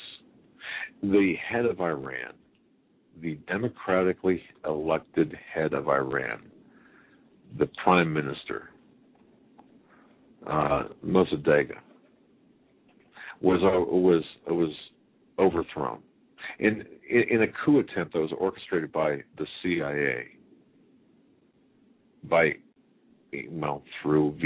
shall I say, intelligence agencies of Great Britain. Look up Operation Boot, like a shoe you would wear, Operation Boot, or look up the name TP Ajax, like toilet paper Ajax Project, TP Ajax Project. You will find ample amount of information about how the coup to install the Shah back then was done. And it was done because of Iran's oil industry. See, this is a lot of this is about oil. And we have to look back in history, because if we forget history, we're doomed to repeat it, and we're repeating it right now. So, once again, if you really want to know the origins of Arab Spring and the CIA involvement, and even the British involvement, because, folks, one little thing that you might not know, that building in Benghazi, if not owned by, it had a use by the UK. The United States might not have owned that. I'm getting reports where the UK might actually have owned that CIA-used compound annex, whatever you want to call it. No, it makes no difference really in the scheme of things. When it does, only to the extent that it shows you the interconnectivity. Right, the globalization. Yeah. Correct. This piece of news was big news on Drudge this morning as a headline there for most of the morning. Ahmadinejad, Iran already a nuclear state, but has no intention of launching attack on Israel. In an interview with Al-Aram on eve of Islamic Summit Conference in Cairo, Iranian president also says his country opposes outside intervention in Syria. Iranian President Ahmadinejad said that while Iran is already a nuclear state, it has no intention of attacking Israel. Ahmadinejad was interviewed on the eve of his visit to Cairo, where he will attend the 12th Islamic Summit conferences due to the open there on Wednesday. Before his trip, he gave a long interview to the editor-in-chief of Egypt's newspaper, Al-Haram. Although Al-Haram ran the entire interview, only its print edition excerpts appeared on Egyptian websites. Ahmadinejad said that the world must now treat Iran as a nuclear country. They want Iran to go back to what it was in the past, but they won't succeed. They assume we'll give in to pressure. Such thoughts are misguided. We're already an industrial and nuclear country, a country has conquered space, a country that has conquered space For years we have been thinking about sending a human being into space, and we will do that with Allah's help. We must ensure development and growth and bring them to pass, and the world must acknowledge our progress, he said, adding that the best solution was cooperation with Iran for the world. So he's saying they are a nuclear state, and they are. They have nuclear plants that are used for power. Now the question is, do they have the capabilities of nuclear weaponry? Well, a lot of people are divided on this. There's no evidence we've seen that says, here's the proof. Iran has weapon-grade plutonium or uranium or but you know what? I believe that if you want proof, the only proof that's going to exist is going to be in the form of a mushroom cloud somewhere. Well, we see the scientists being murdered. We see their facilities. We're doing that. The real information of these facilities aren't disclosed. The usefulness or what was in them or why they were bombed or sabotaged. We're seeing their facilities being blown up. We're seeing their facilities being sabotaged. Sanctions have been put on them by the U.S. But the real question is, and the same thing goes for North Korea, are they capable? Well, North Korea is a little bit different because of their kind of geographical irrelevance. I mean, because China too. I don't doubt that there one day, we need to focus on Syria and what's going on in the Middle East. We see the alliances being formed between Russia, Iran, Syria, and some other nations. But what is important here is to look at some of this as propaganda. How long have they been pushing there's going to be a U.S.-Iranian war?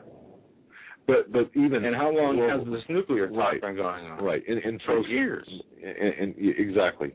But would you feel comfortable with a nuclear-armed Iran? I don't think anyone would. I know. Well, I understand the arguments on both sides. Listen, let's look at the logic. When's the last time Iran's military went and invaded a country or dropped bombs or drones on another country? Well, you had the Iran threatened. Okay, you make a great point because, and I'd like listeners to really kind of think about. We do this every day in multiple countries without authority from the countries or Congress or anyone. But why? You know what? And I would pose this question to the listeners as you're driving or listening to this program, however you're listening to it.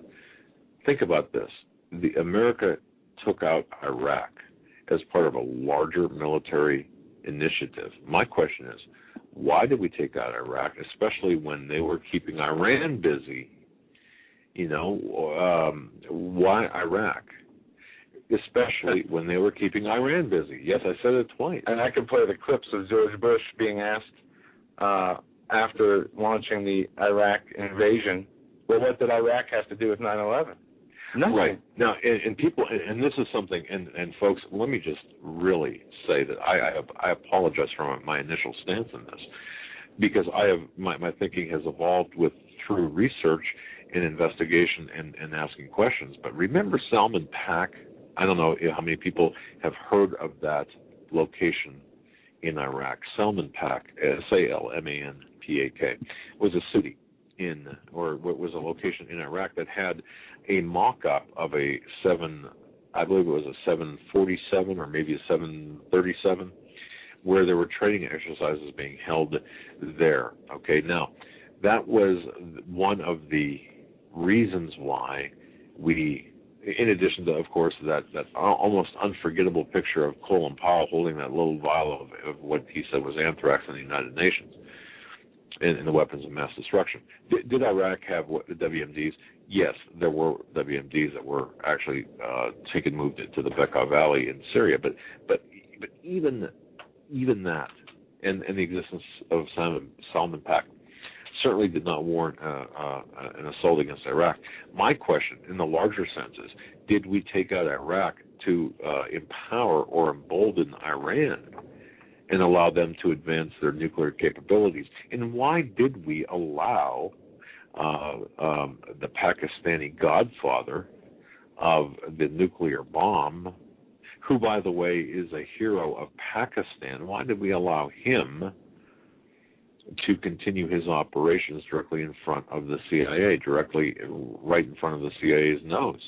I'm trying to, as I'm talking here, I'm trying to think of the name of that individual, the godfather of the Pakistani nuclear bomb. I'm not in the chat room, so I was going to say somebody can help me out, but it's an amazing thing. Here we have Pakistan giving secrets to all countries with the approval of the Bush administration, and before that, the Clinton administration. Iran was one of the benefactors of this, and China provided Iran with the technology as well as Russia provided Iran with the technology. So, and yet we hit Iraq and therefore emboldened Iran. Where's the sense in all this? Can anyone make any sense of all this? And that's really, to me, that Joe, and I just don't know. Yeah, no, it's hard to make sense of this. What I want to do, if it's all right with you, we'll take out up until the break of Scarborough. Yeah, let's do it. It's a 10-minute clip. I'm not sure we'll have to play the whole thing, but it's 10 minutes of the break. I thought it was pretty interesting, just to lead up to Scarborough. If you have followed Scarborough's constant praise and support, along with, and don't forget, who is his sidekick? Mika Brzezinski, which is the big new Brzezinski's daughter. Now, you've got to understand there's influence there. There must be influence there to the Scarborough Report, this global influence. So think about that as you listen to this clip. Right. I mean, it's interesting to see all the pro-Obama backers where they stick up for him in every other issue that is illegal and unconstitutional.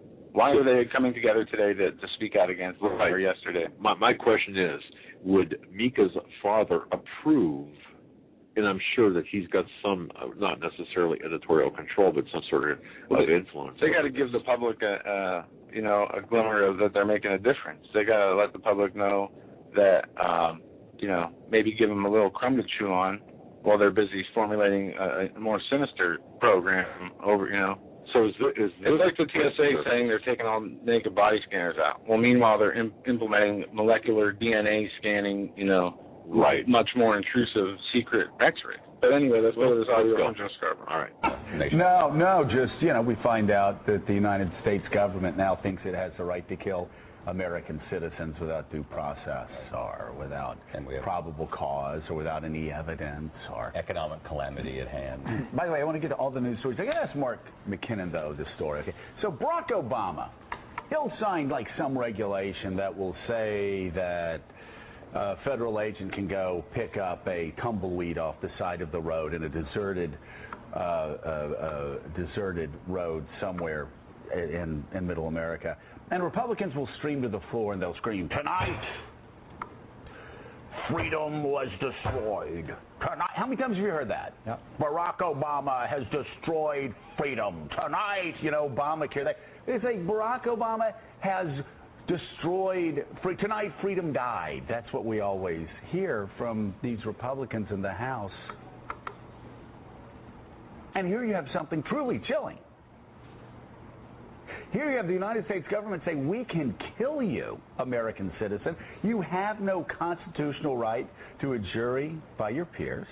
You have no constitutional right even to probable cause or to due process. You have no right to a lawyer. You have no right to counsel. You have no right to anything. If we suspect you, just suspect you without evidence that you were thinking about committing an act against the United States of America, we can kill you. Yeah.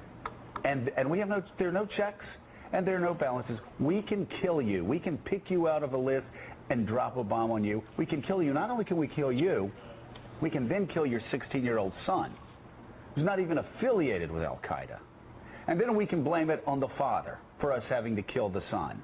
Now, that seems to me to be something Republicans might perhaps be concerned about, go to the floor about, and talk about.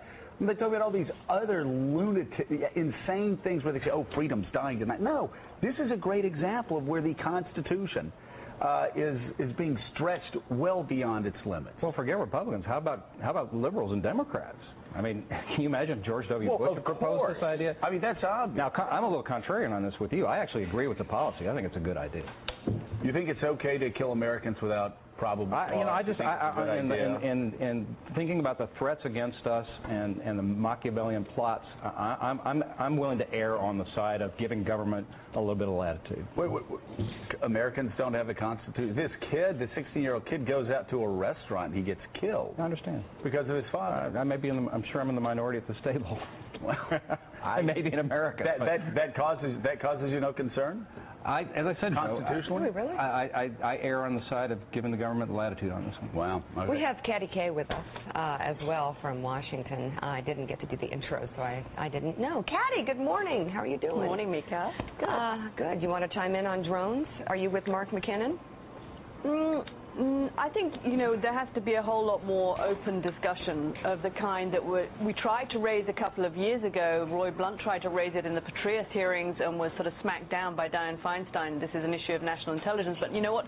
Now it's out there so much that the secrecy element has gone, and I think there has to be a real discussion both about the constitutionality, particularly when it comes to American citizens, but also the wider ramifications of whether this is actually serving our national security cause. Because whilst you're taking out some al-Qaeda leaders, you're causing huge amounts of resentments in some of these areas and possibly fueling the next generation of militants in places like Yemen, in the Pakistani borders.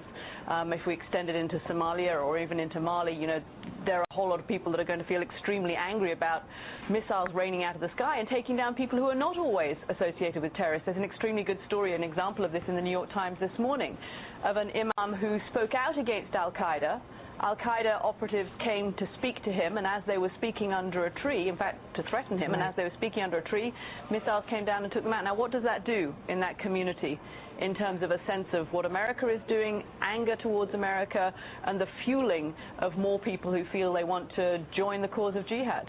And the probable cause, by the way, John Meacham, now is, and it really is, if you're a man between certain ages, and you are within the proximity of members who are suspected to be members of al-Qaeda, you are presumed guilty, and they kill you. You're in the kill zone. And to be an imminent threat. So you're presumed to be that. The rule of law here, Katty and I always joke about how she feels about losing the colonies, and she's not happy. We appreciate it. Still mad. I don't think she's as grateful as she should be that we've allowed her to come back. Exactly. But this is one of the reasons we broke away from her crowd. Was that there were no. I don't know where this is going. I'm struggling with this one. That the rule of law could not simply be in the hands of a king and could not be arbitrarily applied. And that's precisely what this is in the hands of an American king. And an American king that actually gets the list of people who he decides should be killed and who should not be killed. And the New York Times reports that he goes down that list.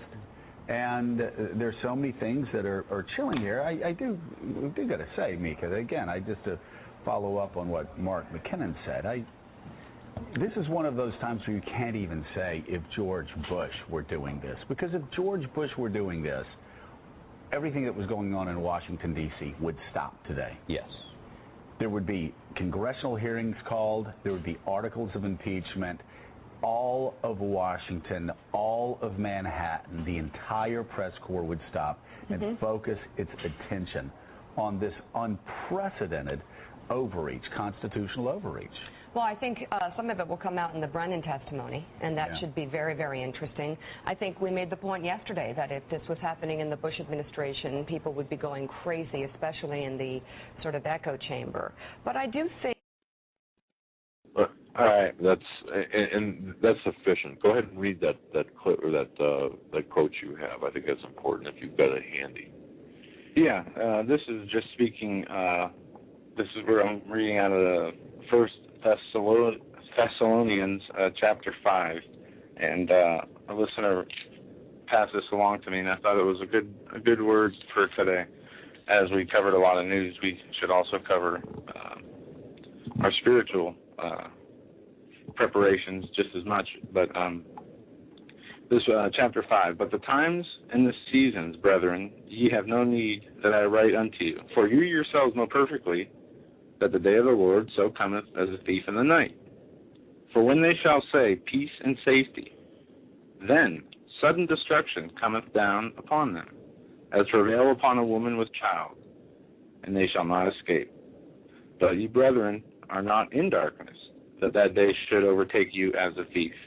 Ye are children of the light and children of the day, and we are not of the night nor the darkness. Therefore let us not sleep as do others, but let us watch and be sober.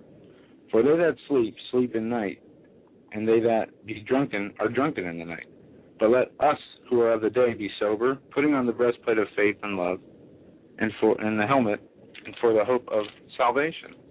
For God has not appointed us to wrath, but to obtain salvation by the Lord Jesus Christ, who died for us, that whether we wake or sleep, we should live together with him. And it goes on to say... There you go. I mean, that says enough.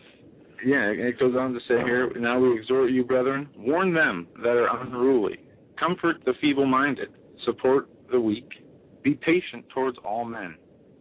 See that none render evil for evil unto any man, but ever follow that which is good, both among yourselves and all. And it goes on, and then importantly, see that none render evil for evil unto any man. And that goes back to the tolerance of evil being just completely evil by itself. And go back to what Obama said, mocking the Bible, where he said the Sermon on the Mount was the most radical speech in the Bible given, and it wouldn't even pass it wouldn't even allow basically the Defense Department to operate because of the laws set there in place. Well, and then his mocking of Leviticus and other Old Testament text readings back in 2009, I believe it was. So you've got a president. Now think about that in the context of his current drone policies and other policies, which right. he is. So you know what? Look at the Bible and look at the headlines and look at where we're at. Right. But lastly, as we take our way out on break, comfort your hearts and grow in every good word and work. We'll be right back. You're listening to the Hagmann and Hagmann Report this Wednesday, February 6, 2013.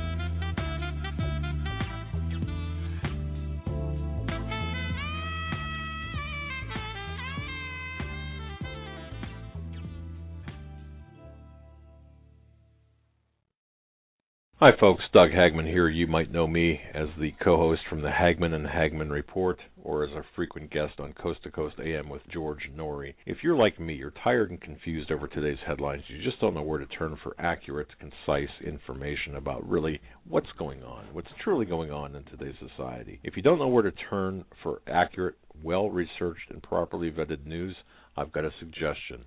In fact, it's a requirement. Bookmark Canada Free Press. That's canadafreepress.com on the internet. It's just not for Canada. It's for news across the world. Judy McLeod, founding editor, has put together a vast array of talented writers like Kelly O'Connell, Daniel Greenfield, Dr. Eileen Johnson-Powell, a lot of guest columnists, very talented writers. Folks, that's Canada Free Press at canadafreepress.com. Now mobile friendly. Follow on Facebook, because without America, there is no free world. You better wake up fast and listen to this, America. The Obama campaign has launched attack squads disguised as truth teams dedicated to intimidating and silencing all political dissent carried over the internet that criticizes the Marxist Obama. Truth squads specifically focused on covering up Obama's endless trail of lies, corruption, and subversion, and using the Gestapo power of our own government to police and censor the internet and shut down websites that dare to carry the real truth about Obama's Marxist coup. Remember the names of these Gestapo-style agencies at work right there in your neighborhood: KeepingHisWord.com, KeepingGOPHonest.com, and AttackWatch.com. KGB, SS, and Gestapo-style police state gangster organizations at work to silence the important voices of patriot dissent, some of which have already been shut down by Obama's orders. Adolf Hitler would have been proud. We're the 21st century Tea Party patriots.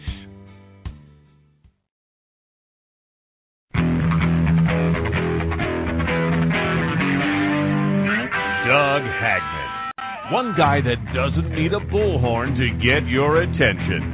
You want answers. I want the truth. You can't handle the truth.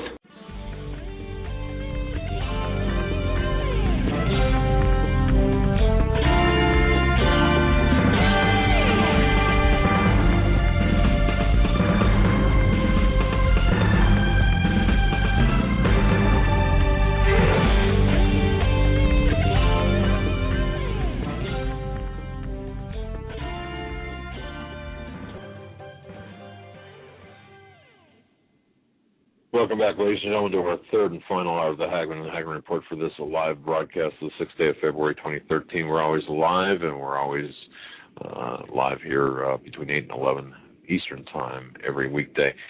Before we go further, I do want to hit something that I believe is extremely important. Joe and I were talking about this before the program. There's just so much news and so many things going on. We talked about the LIBOR issue, connected with the LIBOR issue, connected with the DHS insider story, and kind of a common thread among all of the news and things we should be watching right now is this. Do Wall Street insiders expect something very big to happen very soon? And here's the situation. We have corporate insiders dumping tons of shares of their own companies right now. Yeah. The question is this: why are some very large investors suddenly making these gigantic bets that the stock market's going to crash at some point in the next 60 days? Folks, remember us telling you, March, April. Now, we don't like to set dates because dates are fluid, objectives are solid. Yeah, you can stick with the March, April. I don't know any time, but it is on a time period. There is a time frame. Well, yeah, and this article, just to back up what you were saying, numerous high-level insiders warn of a dangerous global currency war, such as current Bundesbank President Jen Weizmann, St. Louis Federal Reserve President James Bullard, Russian central banker Alexia Yurklavia, European Central Bank Board member Bonnet Coyer, and Soros, all of these people. Yeah. Look, corporate insiders have been exceedingly good at timing the market in recent years. If you look at the CNBC article, I'm not even sure when this is published. Sucker alert: insider selling surges after Dow 14,000 mark. Well, yesterday we had that article from CNBC that talked about, the end of the... Right. And what do they know that they're not telling us? And the answer is a lot, because there are indications, numerous indications, that the stock market is heading for a significant reset in the months ahead. Now we could call it a reset, or we could call it a crash, call it what you will. The market right now is nothing more than a whole bunch of computers just talking with each other and trading at lightning speed, at the speed of electrons, if you will. That's what's going on. But here's the problem. There are some significant, absolutely jaw-dropping bets against stocks. And their only payoff is going to be if there is a financial crash at some point in the next few months. Remember 9/11? Remember those stock trades before the 9/11? Or the bets before 9/11? Before 9/11? Not only that, but the day before 9/11, Donald Rumsfeld mentioned a $2.3 trillion that was missing from the... That's right. We have the same... Right. Now we've got the exact same conditions forming right now. You've got a recent purchase of 100,000 put options by some mystery investor. And this is referenced by Barron's columnist Stephen Sears, but someone had made a big, huge bet against the financials EFT yesterday, the actually the ticker stock symbol XLF. It's got everybody in the it's got everybody talking. The trader bought 100,000 put options on the ETF, which the put option increases in value when the price of the underlying asset, in this case the ETF, goes down. But anyway, to put numbers in perspective, very few, just a handful of investors ever made trade more than 500. Very few investors ever traded more than 500 contracts. So if you look at it in perspective, somebody's trading 100,000 contracts as opposed to a normal 500 trade. That gets people tendency to look and say, what's going on here? So we've got a whole lot of bets that will be executed or have to be executed within the next 60 days that the stock market is going to take a huge hit. Now, going back to our interview with Financial Insider V, right. As I stated, there were a number of trigger points, indicators he mentioned to look out for, first being Japan. Yes. And this article under Currency Wars goes on to say, here we are. Indeed, Japan's escalation of the currency war has caused leaders in the Eurozone, Norway, Sweden, and South Korea, as well as many other regions, to consider further devaluating their own currencies. And James Richard and Reggie Middleton think that Germany's demand for its gold is part of the currency war. And it's not just conservative voices such as the Journal slamming the currency wars. For example, former Secretary of Labor Robert Reich points out that a weak dollar makes everyone poorer, and any new jobs created by a policy of devaluation are low-wage jobs. Well, okay. So what we've got, but let's put this all together here. What we've got are mystery bets out there, betting essentially that the stock market is going to collapse, or not collapse, but take a really huge hit in the next 60 days because these contracts are timed for the next 2 months. Which does, okay, so we have central banks warring against each other, trying to hurt the rivals, and this kind of state of the world will bring every country to weaken their currencies to boost their own exports. One financial person, Mr. Weinstall, noted in 2010. Right. They talked about this in 2010 as an article I'm looking at from then that refers to a direct line between China, its currency, its exports of lower-cost goods to the U.S., and the erosion of the middle class, and now soaring unemployment in the United States. But it says manufacturing has been bleeding jobs for decades, and that's because of these new globalist treaties we're engaged in, NAFTA, GATT, right, the World Trade Organization, and it goes on from there. Now we're trying to set up the Trans-Pacific Partnership Agreement, which we haven't really broken down yet, but what information I do have from that is that we are going to basically engage in the Trans-Pacific Partnership Agreement. It is a top priority of Obama during his second term, and it will further weaken the United States industry, manufacturing, jobs, and the middle class even more. Well, this is exactly what we're seeing right now. And if you want a good laugh, by the way, a lot of places will look to the Congressional Budget Office, which is supposed to be nonpartisan and accurate and what have you. But they issued a report just recently, the economic budget and economic outlook for 2013 to 2023, the next 10 years. And some of the things that the Congressional Budget Office believes are going to happen, and folks think about this. They feel that the government revenue as a percentage of GDP is going to rise. It's currently at 15.8%. We'll say 16%. It's going to rise 3% in the next 10 years. Okay, fine. But what's even worse, I mean, what's worse than that is the CBO believes that we're not going to have a single recession over the next decade. Everything is going to be fine, that inflation is going to stay about 2% over the next decade. Let me tell you something. If you've gone into the store to buy a jar of peanut butter, inflation has risen 30%, okay, because in reality what we're seeing here is inflation in the food, and that's where it's first going to be seen. We're seeing it in the food, in the assets, in the except for the housing market. But yeah, you'll see the inflation first with smaller items, and people say Vicks vapor, a very common household item, is something to know. And also gold, because of the petroleum content, by the way, in Vicks. But go on. But how the price of gold has risen so much that, in the last couple of years, but if you go to other countries, it didn't change. Like, I think Sweden was one of the countries where the price of gold did not change in reflection to their currency.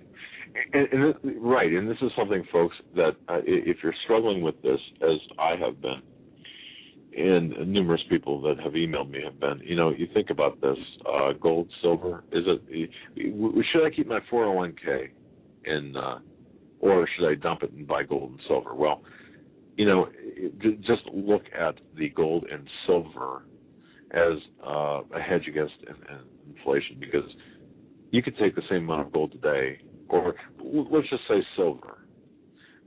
If you take 1 ounce of silver, you can buy 10 gallons of gas today.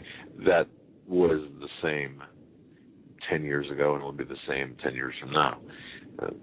So I guess what we're saying is this: if your 401k can't do that, personally, I would certainly not be in a 401k or any type of paper retirement account or whatever in a bank. If I had that, it would be. I'm not giving financial advice. If it were me, I just certainly wouldn't have it. I'd have it in some sort of precious metals. By the way, I'm getting emails, a lot of emails. Troy from the Christians United Broadcasting Network, we're getting a lot of complaints about wind, sound. Yeah. I don't know what to do about this. I'm extremely frustrated. Maybe we could shut the window? I don't know, but take the vacuum away from the mic. But there is this sound. It's almost like a whooshing sound. People are complaining that it's very difficult to hear. So if we can somehow, if there's something that can be done. Yeah, we're gonna call our buddy. We have that compressor. He's gonna come put on our mixer. We're gonna hook up those ribbon mics, and we have to get that done this week. I don't know what else to do. I'm as frustrated as you folks, so I apologize for the people who are emailing saying this. Sound technicians come in, fix the problem. We change nothing, but yet it changes the teams. It seems to be more than just our equipment. We have too much high-tech equipment for this platform, apparently. But anyway, I just want to get read a couple emails real briefly. Steve from Pittsburgh, PA. Thank you, Steve. I know you're listening, my friend from Pittsburgh, PA. Thank you. I know you called the Centelli Show today. I want to say God bless you for that. Thank you. I have not gotten your package. I'm sure it'll come in tomorrow. Steve just said this, very powerful show, and thank you for standing up for speaking for America. Steve said, I'm very pleased with the show. Hope you can have him on your show, our show. He mentions one thing, and I didn't talk to you about this, Joe, and I'll just mention this now. There's a person by the name of Dr. Judy Wood. Yeah, I've heard of her. Okay. When we interviewed Richard Gage and I'm not sure other people back then. Yeah, we did talk about it briefly, but I'm not sure he's too enthused with Dr. Wood. Yeah, he was. Last time I understood, he was skeptical of the findings, but I have not looked at what she has. I've heard about it. I know basically what it is, but just to give our listeners and kind of an insight into Dr. Judy Wood. Dr. Judy Wood has a PhD in engineering. And she's the author of a book called Where Did the Towers Go?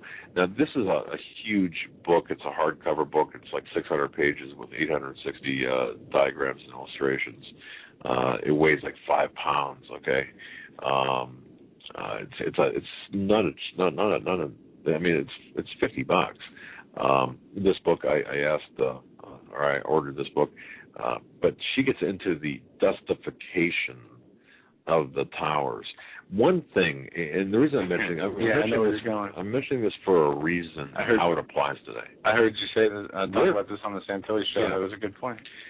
One of the points she makes, just very briefly, is where are the toilets?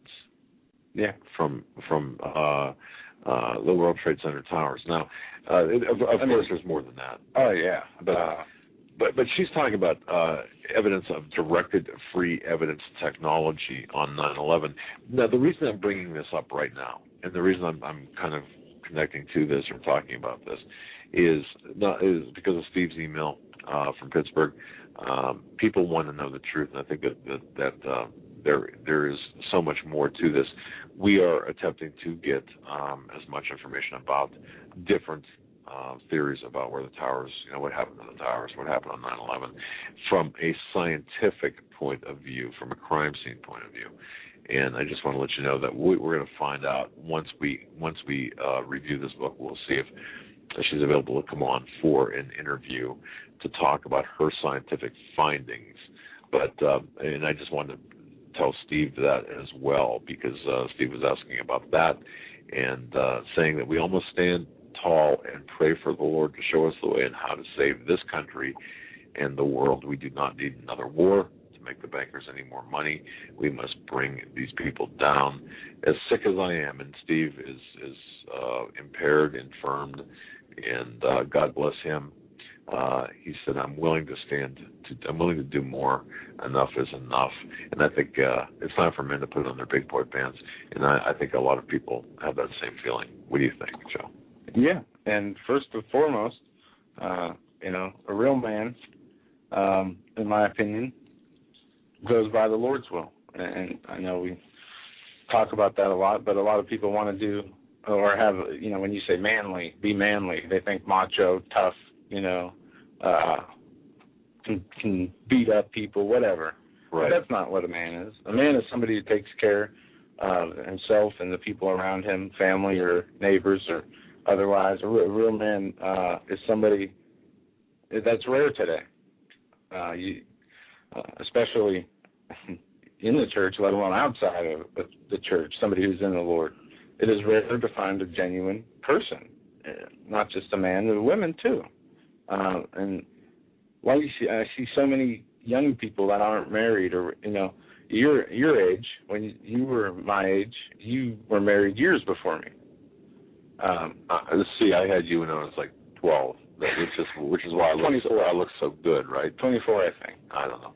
I'm not 22, 23, 24 in that area.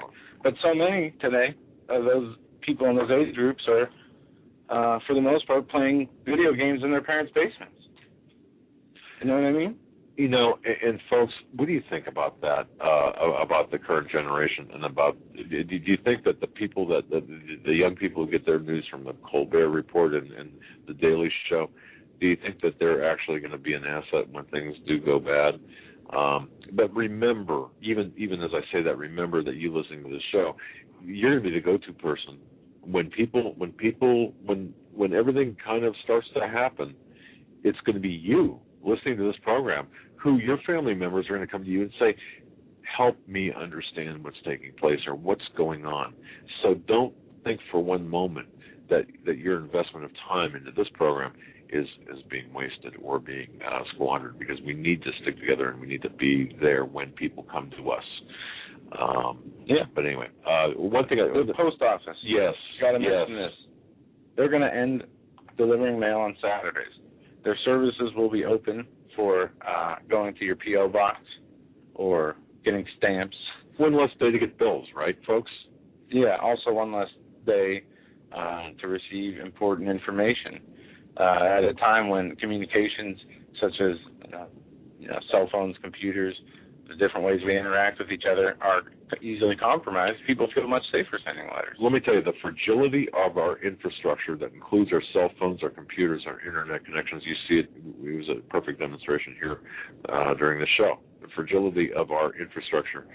And yes, hard copy documents hand carried by people in the Postal Service, and they're cutting this. This is what they're cutting. Now, I do believe that it's a good deal, 40-some cents to send a letter from New York City to Los Angeles, California. What a great deal. But it's based on volume, and it's based on efficiency. But what we see is not efficiency in the Postal Service right now. We're seeing a lot of graft. No, and what this does it's a model for the country, for its moral, the way we are morally, the way we are, our infrastructure. Everything is crumbling. Our business is crumbling. Our economy is crumbling. Our industries are crumbling, whether government or private. Our roads are, except the cameras on the road, those are brand new. The cop cars on the roads writing the tickets, those are nice and new. Well, but everything else is being drained and sucked out of the American people.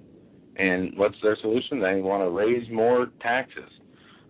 This piece of information I wanted to get into, it is a alert from the RSOE map, and this is from today. It is a complex emergency in Syria. Outbursts of hepatitis A and other diseases spread by poor hygiene are now becoming problematic among Syrians displaced by the civil war. The World Health Organization said Tuesday it's one of at least four United Nations agencies seeking to add a new sense of urgency to the humanitarian crisis afflicting the country, further aggravating the health of the Syrians. The organization said is a breakdown in the delivery of safe water throughout the country, the closing of at least one-third of Syrians' public hospitals, and an exodus of doctors. Imagine Syria being one big superdome during Katrina. That's what you're seeing. Yeah, and it goes on to say the warning was delivered in a telephone briefing by Elizabeth Hoff, the health organization's representative in Damascus, the Syrian capital. It came a day after another United Nations organization, UNICEF, announced an ambiguous program to provide chlorination supplies to treat water for more than 10 million people, about half the population. Another indication of the magnitude of the water problem. Also, hepatitis A outbreak. It says a serious and highly contagious liver disease that can be prevented with a vaccine. The virus is spreading by close personal contact and sharing food and drinking water.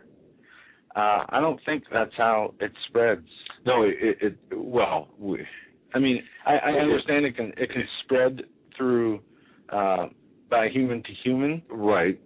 Yeah, I know where you're going with this, but I don't think taking a bite of someone else's sandwich. I'm not sure. I'm not a doctor. If you exchange saliva, for example, that can do it, but it's rare, and it there's a lot of misinformation in this. There's a lot of jumping to conclusions in that article, but I suppose bringing it up, the important thing is this: this regime caused this crisis in Syria. Okay, by our meddling, by our attempting to topple Assad. We're responsible for this, folks, in a large part. We don't have the moral high ground on this. Now, that said, yes, things like the hepatitis outbreaks, but we're causing this refugee problem. Yeah, we're the ones starting the civil wars over there.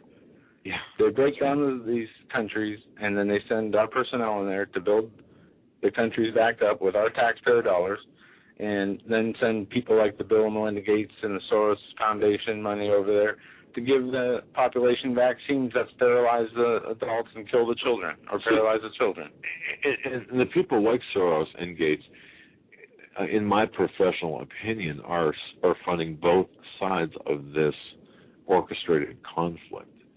So they're hedging their bets on both sides. And you had made a good point, I think it was yesterday or the day before, about Gates. It's been admitted now that Gates, his vaccination process is about eugenics and population control. It's admitted. He's the one that admits it. Well, of course, yeah. And Melinda Gates, just do a search on her. She's a eugenicist, she says. She doesn't want people...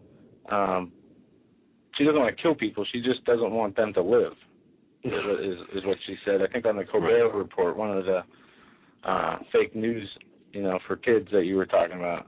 And that's what we're coming to. We're coming to, as the Affordable Health Care Act, remember, you have to pass it to see what's in it. And they've added 2,000 more pages of regulations to the Obamacare, if you will, and part of that is end-of-life counseling, and part of it also has to do with your current fitness. So somebody like, I don't know, Chris Christie, who I know on the Drudge Report today, they said something about, he's lucky so far, but his luck's going to run out because of his weight and some other factors. So you take someone like Chris Christie.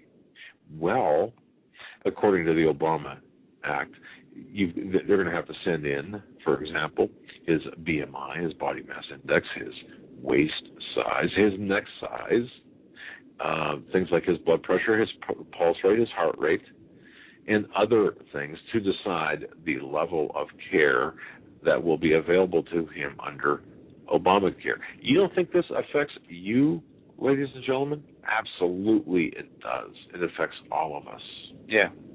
And as we see the constant chaos, unrest, uncertainty, the wars, rumors of wars, what's happening in America and to the people spiritually, what's happening to the people of the world spiritually, while Americans are really they have no knowledge of the fact that in other countries Christians are slaughtered just because they're Christians every single day, all over the place. Okay, and it's coming to America. And in America, we have this huge delusion.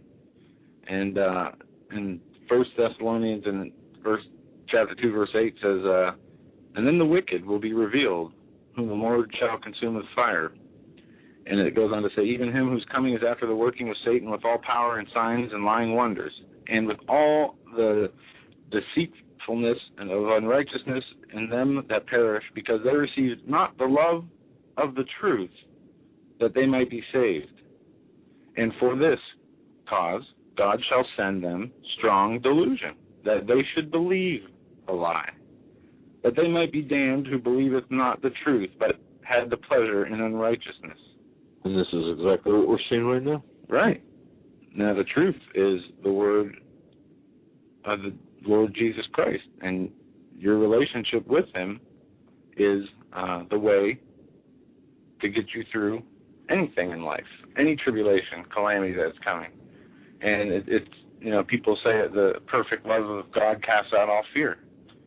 And I see a lot of people worried about things or seeming to be worried. Knowledge replaces fear, and faith in God replaces fear. No, the fear of God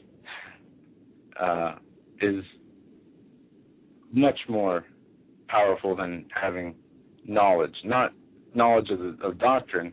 The fear of God comes from understanding him, understanding the way he works, and having that relationship with him. The fear of God will lead you closer to him. But knowledge is dangerous. It's a double-edged sword. Well, okay, I wouldn't say it's dangerous. I would say it is a double-edged sword. Knowledge without knowledge and without faith. Knowledge without faith is inefficient at the very least. Yeah. So, to put it in practical terms, like, you and I would understand it, obviously that's what we've got to infuse we've got to infuse what's in the Bible, the Word, into our daily operations and our day-to-day thoughts, and so we understand that, and I think that's important for everyone to understand. But knowledge does replace fear. Faith in God replaces fear, and faith that you're in the right place at the right time, doing the right thing, that replaces fear as well. That's my opinion, anyway. Yeah. One thing too, folks, you've been hearing about this, and I know we've been just slamming through all this news, but there's so much here. The UN gun grab. We're still looking at this next month. Did you see Bruce Willis? Yes, I did. Okay. And for those who don't know about the story, before you get into the UN part in this, Bruce Willis came out and really, unloaded on the Second Amendment and gun control. No, he unloaded on behalf of. Yes. Unloaded on the people who were trying to take away his Second Amendment right.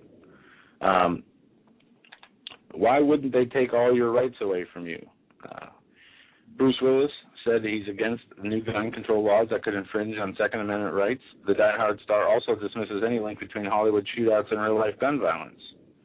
He goes on to say, I think that you can't start to pick apart anything out of the Bill of Rights without thinking that it's all going to become undone, Willis told the AP in a recent interview while filming his new movie, A Good Day to Die Hard. If you take one out or change one law, then why wouldn't they take all your rights away from you? And this I say and mention and bring up because we have a Hollywood culture that goes hand in hand with the propaganda and the Obama culture. And to back that up, we have government documents that talk about government's control of Hollywood, their partnership, the Department of Defense's partnership with Hollywood. Of course. And, you know, there's also, and I'm not sure if it was Bruce Willis or another, well, it could have been Bruce Willis who had referenced as well the UN aspect in all of this, which, I mean, it's a good segue, I suppose, because next month, March 18th, New York City, you're going to see a new round of negotiations. We talked about this before, but I want to remind everyone about this again.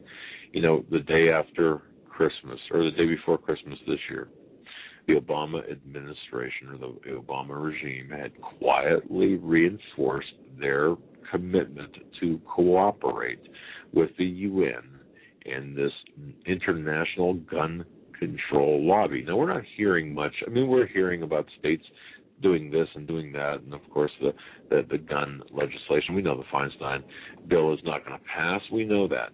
So what's behind that? What's that? All that noise. What's that covering up? Well, it's this, I believe. 133-0.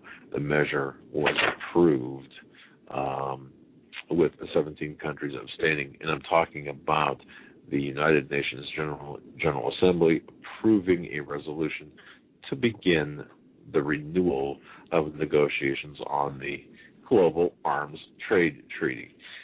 You might think, okay, this is a bunch of hooey because, you know, for treaties to be enacted, you've got to have so much in the House and the Senate and such. But the bottom line here is this. Obama has quietly, and this, by the way, wasn't Christmas Eve. I thought it was the day before.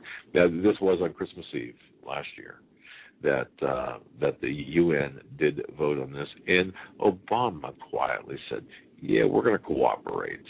And the upcoming meeting he talked about, Rick Wiles from last week did an excellent part on this where he played a clip from 2000 where he talked about the UN's small arms treaty and the globalist gun grab agenda from 2000 and segued it into what events were taking place today, where we see, and what he said was, you'll see Hollywood come out against it, you'll see the media come out against guns. Of course. And it was, right on the money. Well, what really kind of got my attention, Brian Woods. Now this guy's from Amnesty International. You might think, so what? Okay, but listen to what he has to say, because this is pretty much in line with the thinking of the progressives in government. He said this. He said, and this is back in July, when the failure to pass an acceptable version of the treaty had gone by, basically. The Reuters had reported, by the way, subsequent to that the adoption of a strong, balanced, and effective arms and trade treaty could be imminent. And then Brian Wood said this: the larger arms trading countries show real political will in the negotiations. We're only months away from securing a new global deal that has the potential to stop weapons reaching those who seriously abuse human rights. And you know what's funny about this? He's not talking about China and Russia and Bosnia. He's talking about the United States. And there you have it. So we have to watch the backdoor dealings of all the things going on and all the bluster. You're not going to see the Feinstein bill go anywhere without serious revision. Will there be serious revision? Perhaps. Will there be universal background checks? Perhaps. You see there's an article calling for insurance? Yes, of course. Just, okay, watch the out-of-the-box thinking. That's what we have to watch. The things that you least expect.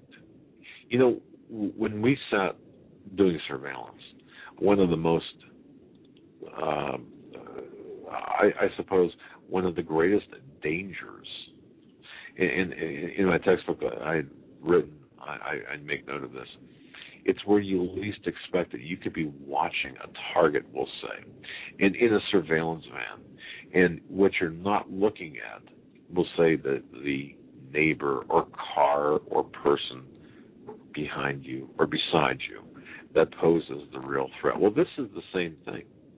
You see, the real danger is going to come out of left field. You're not going to see it. We're going to be blindsided by it. And it's this arms trade treaty that has that capability, even though certainly you've got to have states or, the proper voting and such. But to be forewarned, folks, is to be forearmed. Look, the final vote on the UN arms trade treaty, it's going to be held within a couple of months after the conclusion of the talks, which are scheduled for mid-March. Well, and we see Obama going to Israel apparently on the 20th. Right.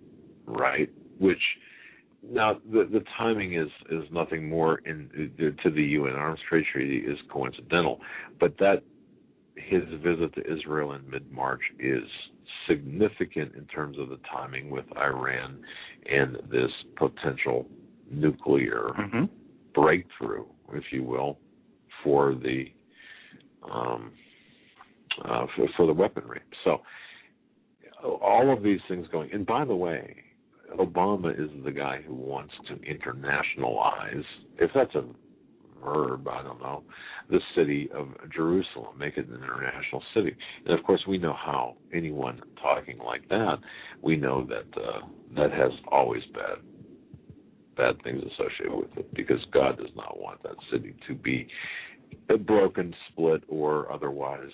No, the opposite, in fact, is what is talked about in the Bible, that land will be gained, but all Jerusalem will become a burdensome stone, as the Bible says, for all nations. And we see that happening today, and we ask ourselves why. Why would such a small piece of land be the focal point of all the international attention it gets on a daily basis? Why are so many coming against it? Why have they come against the people who should have been inhabiting that land for, the centuries before, or the thousands of years it wasn't a land? The people were still crucified. They were persecuted. Well, my point is this. Grab a newspaper, grab a Bible, read them both, and you'll see... Bible first. Well, of course, but look at what's in the newspaper and compare it to what the prophetic verses are in the Bible. And I think you're going to find that we are living... we're living in the last days, and it's clearly evident by what the Bible says and by what we're reading in the paper or by what we're hearing in the news, that things are coming to pass as prophesized in the Bible. So there, that's it. And Jerusalem is that burdensome stone around the neck of nations, and of course, it doesn't have to be, and yet, and like I said yesterday, if this country, if this, and I'm talking about all of the administrations over the last 60 years, if we had any real true resolve, our embassy would be in Jerusalem, not Tel Aviv. But you know what? We're not going to have that. We're not going to have that. No. A good piece of news here I wanted to hit on. This is on the gun issue. In Governor O'Malley, Second Amendment advocates flocked to Annapolis on Wednesday to rally and testify against a gun control proposal by Governor Martin O'Malley, mounting a massive protest whose scale surprised some observers in the heavily Democratic state. O'Malley, a Democrat, was among the first of more than 400 people scheduled to testify before the state's Senate Judicial Proceedings Committee on the bill which would ban assault weapons and require residents to obtain a license before purchasing a handgun. Before the hearing, more than 1,000 gun right advocates gathered outside the State House to voice their disapproval, echoing scenes that have played out in other state capitals where the push for gun control by Democratic leaders in the wake of last year's school shooting is now getting blowback from Republicans as well as many conservative and rural Democrats. It just seems to be rather punitive to the law-abiding citizens of the state, like myself, Tom Morris Jr., a Maryland resident and former correspondent for the TV series America's Most Wanted, said during Wednesday's hearing. We can limit the capacity of magazines, but that's not going to stop a criminal from putting as many bullets as he can get. I mean, that's such a ridiculous thing. Folks, you know that, how ridiculous that is. Oh, put epoxy. If you got a 10-round magazine to be legal in New York State, you got epoxy the last three cartridges. So you're legal. But how much time does it take to switch magazines? Right. In prepared remarks, Mr. O'Malley told the committee that tightening the state's gun laws will help prevent mass shootings and deter illegal gun buyers and traffickers. Now, first of all, Connecticut, where the place where Sandy Hook took place, has and had in place already an assault weapons ban. Of course. The school is a gun-free zone. And let me take it a step further. He goes on to say it will deter illegal gun buyers and traffickers. Look at drugs. The fact that drugs on the street are illegal heroin to stop people from accessing them? Cocaine? No. I mean, the flawed logic, the flawed attempts or the failed attempts at trying to shape public opinion by, as I forget who put it this way, like Pierce Morgan was standing on the graves of the Sandy Hook kids to push a political agenda. In every one of these articles that I see, they're constantly referencing, when it comes to the gun control bills, right? It's constantly they constantly reference Sandy Hook. But see, and here's something that's always everyone, after last month's Sandy Hook shooting, after last year's Sandy Hook shooting. See, folks, though, according to the source, my source, Sandy Hook was not sufficient. Think about that. It was not sufficient. Earlier in the day, O'Malley was expected to attend a strategy meeting a mile down the road in Annapolis between Obama and U.S. Senate Democrats. We choose to take on gun violence because every life is precious, the governor said during his testimony. Because every life is needed. Because there is no tragedy worse than the death of a child. Okay? No tragedy worse than the death of a child. Sure. Well, Mr. O'Malley, what is your stance on abortion? Let's see. I had asked my wife about this. I said, how could, and folks, maybe you can relate to this. O'Malley surprisingly supports abortion. Not only that, supports taxpayer dollars to fund it. All right. But see, I asked my wife, I said, give me some clarity on this. Give me some focus. Give me the logic. What are people thinking? And it's clear. She said, well, people don't believe that unborn children are, it's not her opinion, but people don't believe unborn children are human beings, even though clearly, I don't know the dates or the trimesters, but clearly they are. But that's not the thought process. And so they're, like you said, their logic is flawed. Not only that, listen to this. This is from 2010. O'Malley is among America's most despicable politicians. Their abortion rate is 40% higher than the national abortion rate in his state. This article says O'Malley's character and morale convictions, the governor used your Maryland tax dollars to fund about $2.5 million in Medicaid abortions annually. Maryland is one of only 16 states that fund Medicaid abortions for any reason. Our state abortion rate is nearly 40% higher than that of the national rate. A compassionate leader would use those funds to save lives, not end them. So now when we hear O'Malley saying, if we can do this to save one child's life. But forget about the 60 million plus. The biggest tragedy is the loss of a child. Well, again, we're not going to win this argument because we are trying to using common sense? Well, yes, and we are talking with people who believe that a woman's right to kill a child in the womb is a choice. Or a right. It's a right. It's their right because it's their body. But what about the life and the soul of the unborn? And I can hear almost the eyes of the people listening to this rolling back in their head, saying, "Oh, not this again." Yes, but again. This is the root of the issue. It is not a political. It's not a political problem. It's a spiritual problem that this country has. Yeah. And Planned Parenthood, the number one driver of abortions in this nation, is funded by our government through taxpayer dollars. It's funded by the same people. The Bill and Melinda Gates Foundation, obviously, the number one, and the Soroses. There was actually a guy who got on tape, called and wanted to make a sizable donation, only if that donation could go towards only aborting African American or minority babiys. He was assured that his money would be used for just that purpose. How does that work? 51% of African American babies have not been born. So where's the outrage? Where's the outrage over that? Where's the cause of racism over that? Right. I mean, it's a level of deception and insanity that sadly is so in your face, yet so many are so far from the truth.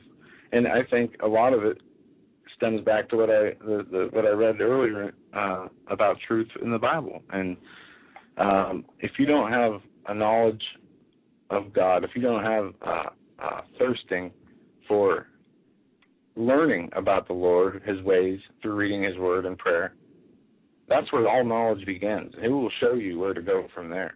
But if you start with the foundation of looking for worldly knowledge, that could lead you. I mean, you could be led to the Lord through your research. Few do make it there. Most are caught up in more worldly things and other new age deceptions because there are so many out there, and they sound so appealing. Anything to get away from the responsibilities of having to help other people and live the way the Bible says. Right. It's like everyone's for themselves. Everyone is for their own agenda. People will use from 9/11 to Sandy Hook to Earth natural disasters to push political agendas. That's how sick our nation has become. With one side of their mouth saying we need to ban your rights to protect yourselves because somebody else, and you're more likely, I think, to get hit by lightning than die in a mass shooting. The statistics are. But we need to take your guns away because the possibility that somebody else in the future could use a gun to kill people, while we have the biggest killing machine factories in the history of the world through our abortion clinics, which you help pay for. It's just the most unnatural, evil, Twilight Zone mentality and world we live in.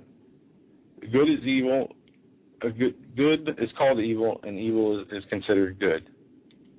Society in America is so far gone that their lack of understanding of the times that we're in, the things that are happening in places outside of America and inside of America, outside of their region, will lead to their both physical and spiritual death. That's correct. That's very correct. In a non-sequitur fashion, if I can, I just want to mention this. Folks, Turkey. We had done so much investigation and research on the. I say you couldn't. What's that? Turkey. The first thing that came to my mind was the actual turkey. Actual turkey. Well, think about this. Hungry. Turkey, we had talked about this in our Benghazi articles where, remember, Stevens met with the Turkey Consul General last meeting before he was murdered. Remember how Turkey was the staging ground for Western weapons from Libya to be used against the Assad regime. And Russia has put so much pressure on Turkey. Well, it seems like Turkey might be leaving NATO. We had indicated this in our research articles initially. Folks, this is important news because there's a realignment of nations taking place in Europe as well as the Middle East, but Turkey is now going toward a Russian/Chinese alliance rather than NATO, leaving NATO altogether perhaps, and by doing so will fulfill biblical prophecy in a number of cases. So think about that. It's an important bit of news. You're not going to find it in the headlines of the New York Times or the Washington Post.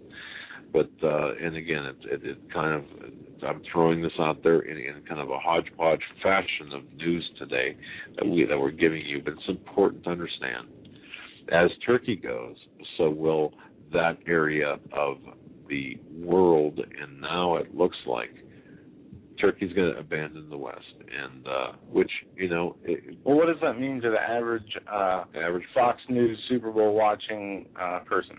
It means that the mushroom clouds that they're going to see that will blind their ability to watch TV will be because of the foreign policy of the current regime in the White House. It means that what was done in Libya, what we had told everyone, in the 50,000 deaths in Libya that were resulting from this civil war, is going to turn into 4 million via displaced people in Syria. But more importantly, or equally important, is this.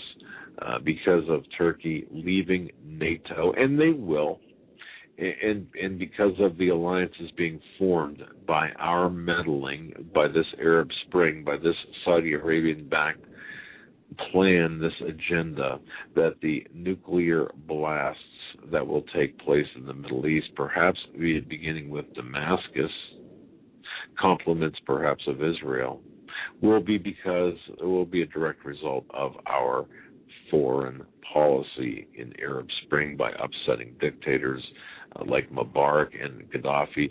Should we have done it? Well, arguably, why them and not others?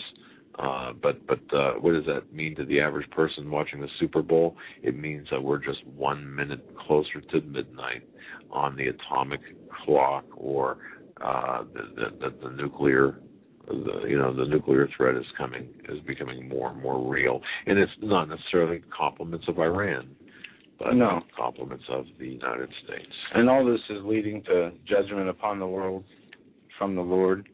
And I guess we can just leave you with this from Jude. It says, the Lord cometh with 10,000s of his saints to execute judgment upon all, and to all convince all that are ungodly among them of all their ungodly deeds which they have ungodly committed, and of all their hard speeches which ungodly sinners have spoken against him. These are murmurers, complainers, walking after their own lusts, with their mouth speaketh great swelling words, having men's persons in admiration because of advantage. But, beloved, remember the words which was spoken of the apostles of our Lord Jesus Christ, how that they told you there should be mockers in the last time, who should walk after their own ungodly lust. These be they who separate themselves, not having not the Spirit.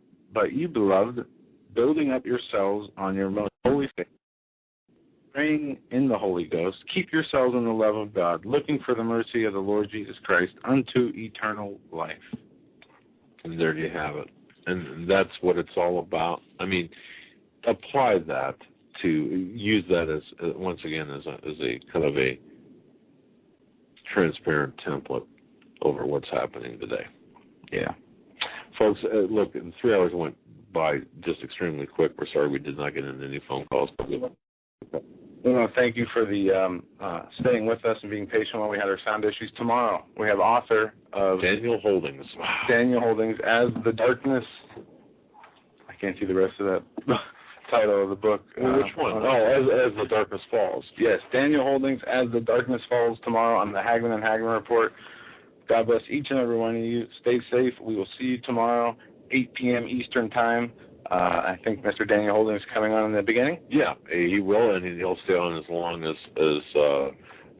the interest is there, talking about various news issues. The book is a faction book, mixture of fact and fiction. However, the discussion will be current events. Looking forward to that. God bless you all. I'll see you tomorrow.